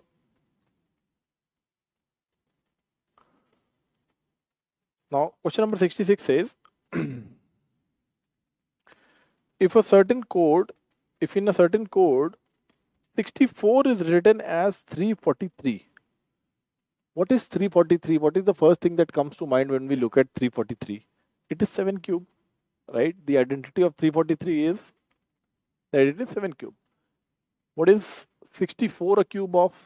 4, right? So 4 cube is being written as 7 cube. Fine. 216 is being written as 729. So what is 216? 216 is 6 cube. 216 is 6 cube. And that is being written as 729. 729 is what? 9 cube. Right? So all it is doing is that it is increasing the number by 3 and then making a cube out of it. All right. So we have 512. 512 is 8 cube. 8 cube. And what do we get by we increase 8 by 3 is 11. So what is 11 cube? That is 1331. Right? 1331 is what 512 will become in this code. All right. Okay. What is the remainder when 9 to power 3 plus 9 to power 4 plus 5, 6 till 100 is divided by 6. So if we take, let's say 9 cube common, right? 9 cube common, we'll have 9 to power 0 plus 9 to power 1 plus 9 to power 2 till 9 to power 97. All right. Now, how many numbers are here? From 0 to 97, there are a total 98 numbers. Total of 98 numbers. And all of them are odd. So 9 to power 0 is 1. 9 to power 1 is again odd. 9 to power 2 is 81, again odd. This again odd. So odd plus odd becomes what? Odd plus odd becomes even. Now we have 98 times odd numbers. So we can say that this whole bracket is giving us an even number. This whole bracket is giving us an even number. So we can say that this is 9 cube into something even, I don't want to calculate, divided by 6, that is 2 into 3, right? 3 will get consumed here and 2 will get consumed with the even number. So the remainder will come out to be 0, right? The remainder will come out to be 0 in this case. All right, the answer will be A.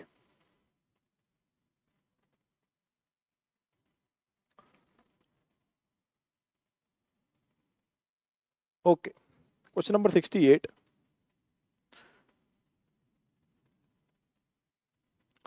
It says, what is the smallest one-digit number having exactly 4 distinct factors? What is the smallest one-digit number having exactly 4 distinct factors? How about we take 6 as a one-digit number which has factors of 2 and 3, and the total number of factors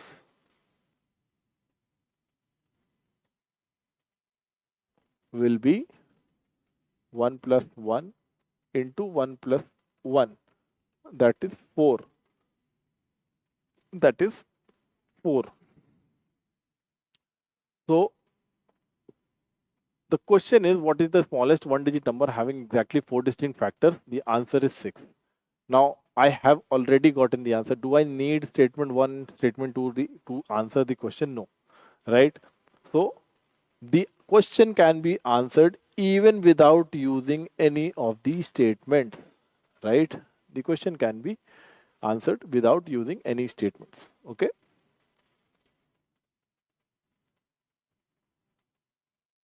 Okay. Now question number 69. Again, this is inspired by PYQs only, because this was, I think, asked in 2024 or 2023. I don't remember, but exactly this type of a statement was given. This type of a statement was given. If you were not aware, if you have not solved the PYQ, this would appear to be a very difficult, and it is advisable that you leave such a question, right? You don't need to waste your time if you have never seen such a question. Anyway, let's solve it. So it says PP into PQ is equal to some 4-digit number, right? This is a 4-digit number. This much we know. All right, fine. Now, PP can be written as 10P plus P into PQ is equal to a 4-digit number. Now, if P is less than 3, right? P is less than 3. So P is non-zero and less than 3. It means that P can have values of 1, 2, not even 3, only 1 and 2.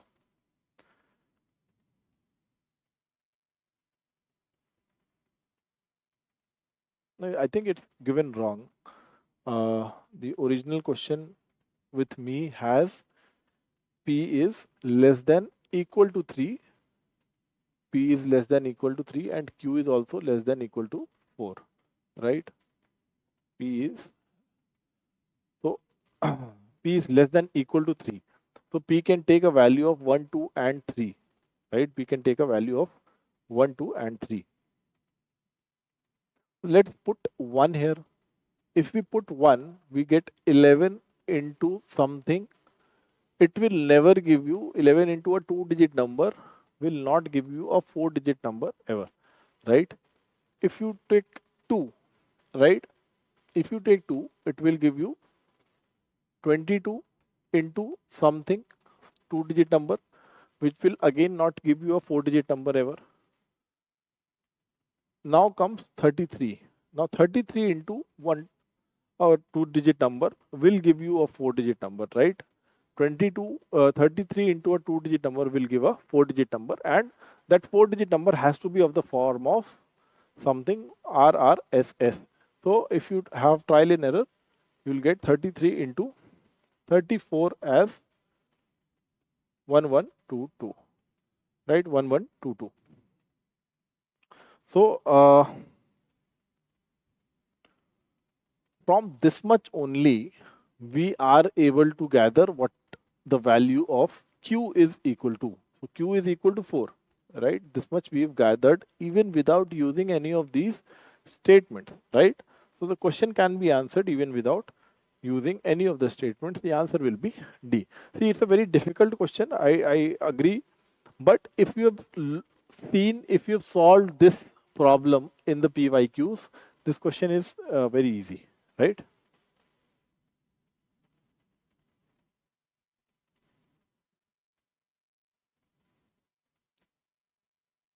Okay. The question simply is asking how is Q related to P. Okay, fine. Nothing, no information has been given, so we have to extract it from the statements only. The first statement says P has two sisters, R and S. Fine. This is P, and he has two sisters, R and S. We don't know what the gender of P is. Fine. R is the father. R's father is the brother of Q. R's father. So name has not been given. So let's say F. R's father is the brother of Q. Fine. The gender of Q has not been given. All right. So how is Q related to P? How is Q related to P? We don't know. We know that they are related, that the P might be niece or nephew of Q. P might be either niece or nephew because we don't know the gender of P, right? So in this question, how is Q related to P? I don't think this can be answered. So the question cannot be answered even while using any of these statements. So answer will be D. Okay. Fine. All right, let's get to question number 74. Question number 74.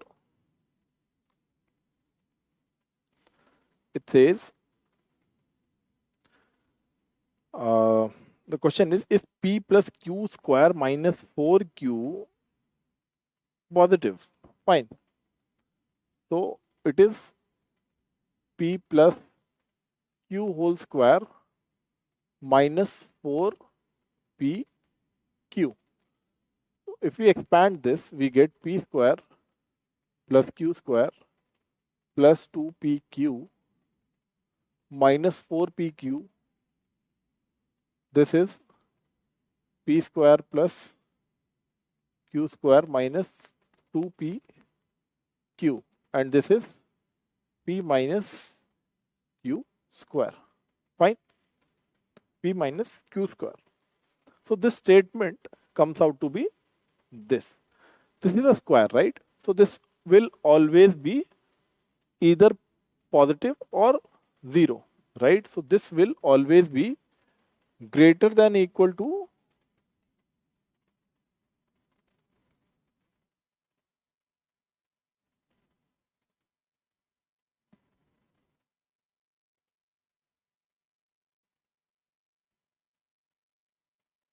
this will always be greater than or equal to 0.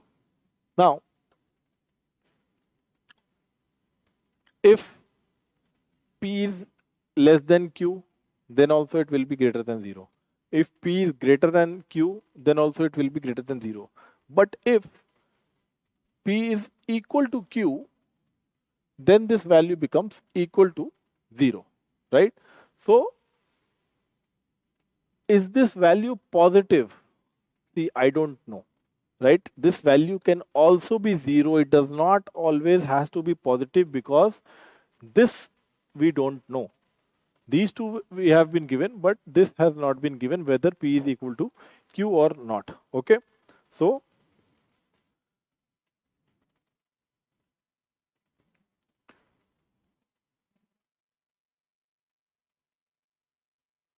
Uh,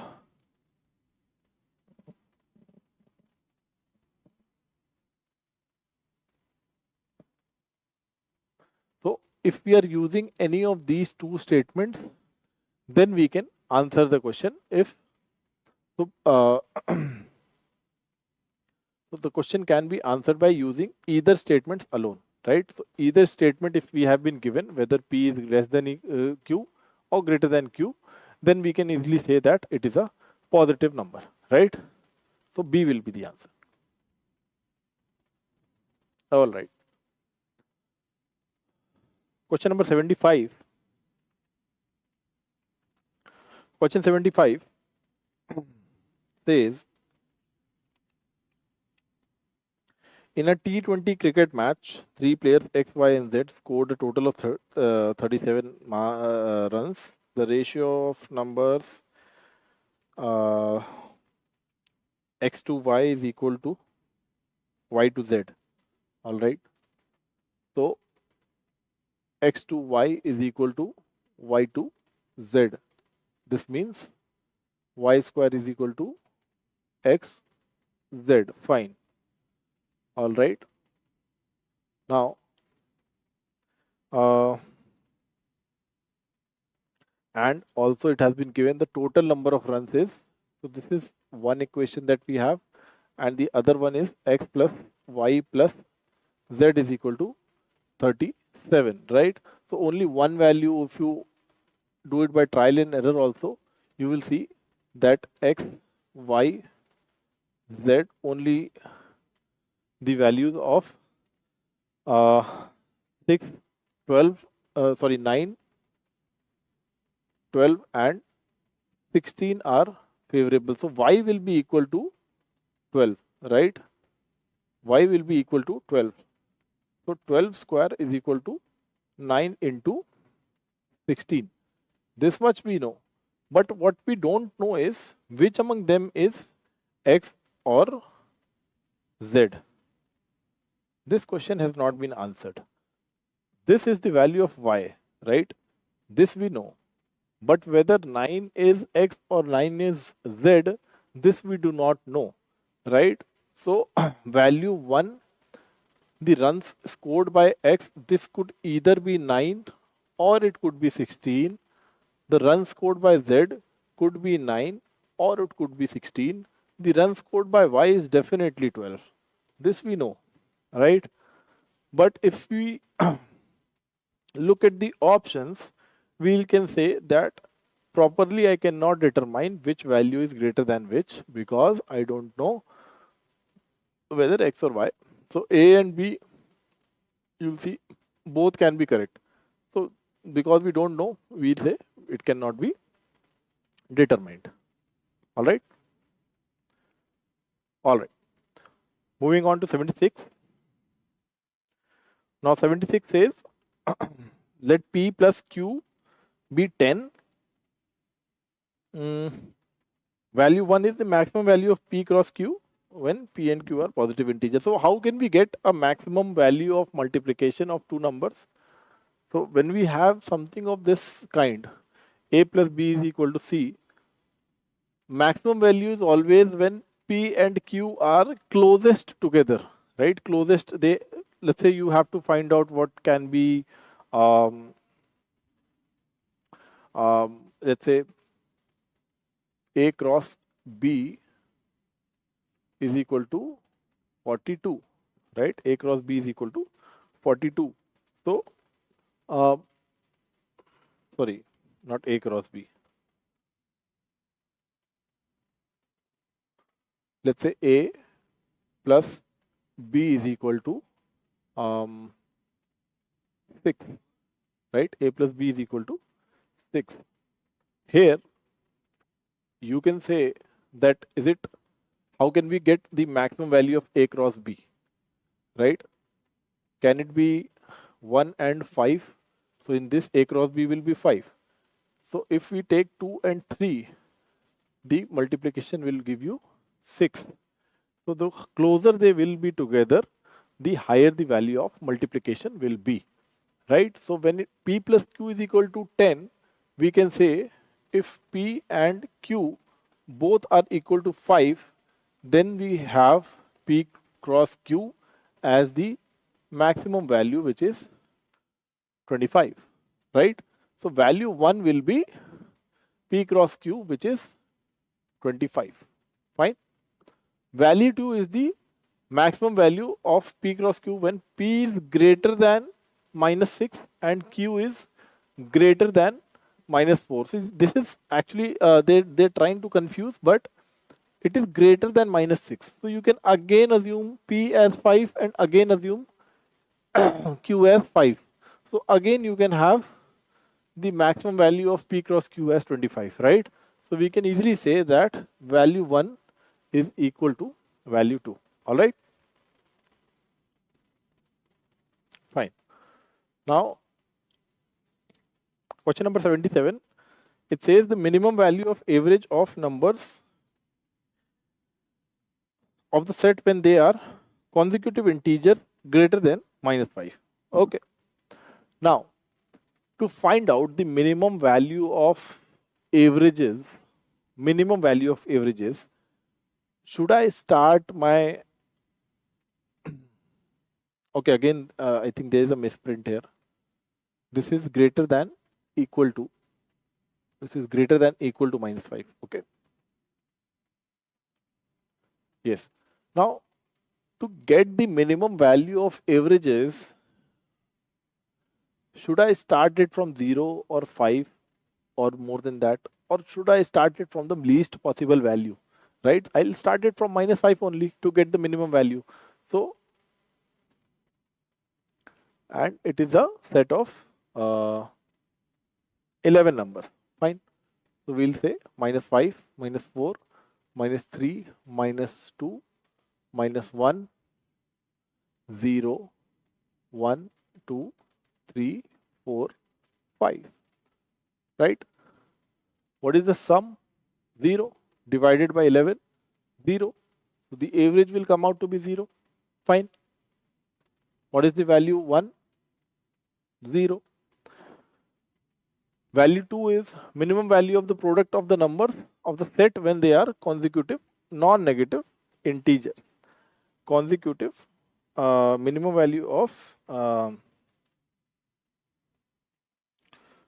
value when they are consecutive, non-negative integers. So non-negative integers, what does it mean? That the numbers can start from 0, 1, 2, 3, 4 and so on.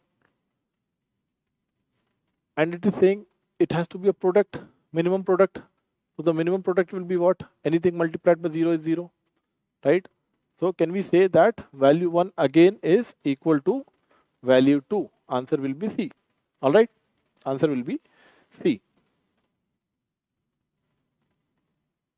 Okay. Question number 78. Question number 78. It says the average of three numbers P, Q and R is K. P is much more. P is as much more than the average as Q is less than the average of Q is less than the average. Okay, fine. Now the average is saying of P, Q, R.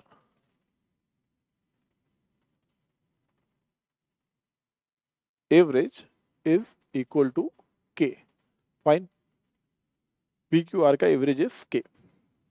Fair enough. Now it is saying P is as much more than the average.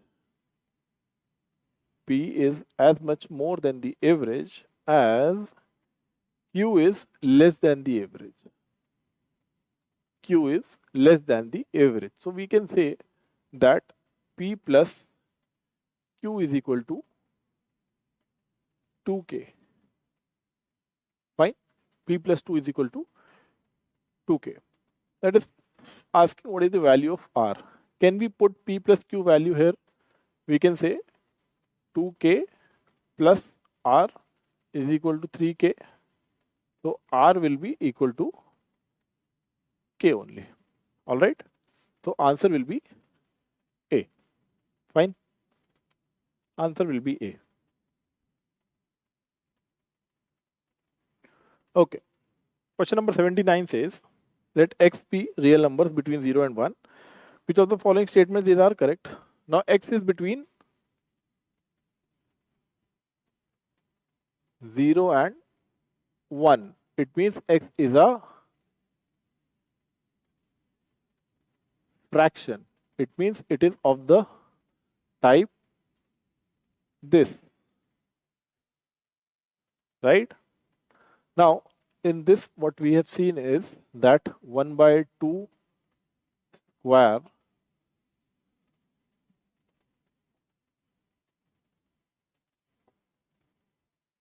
is greater than 1 by 2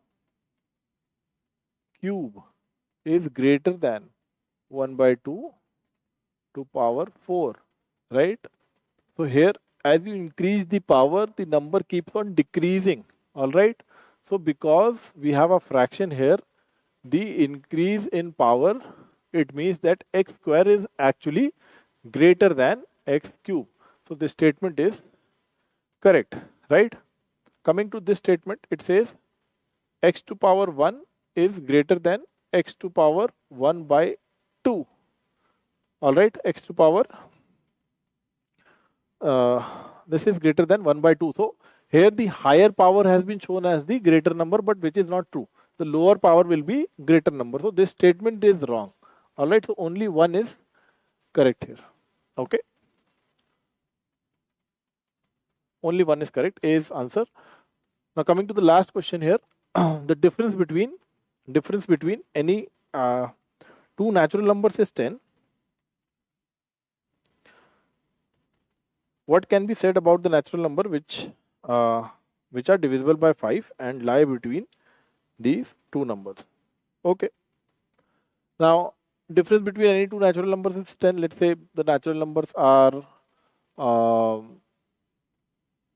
40 and 50. Fine.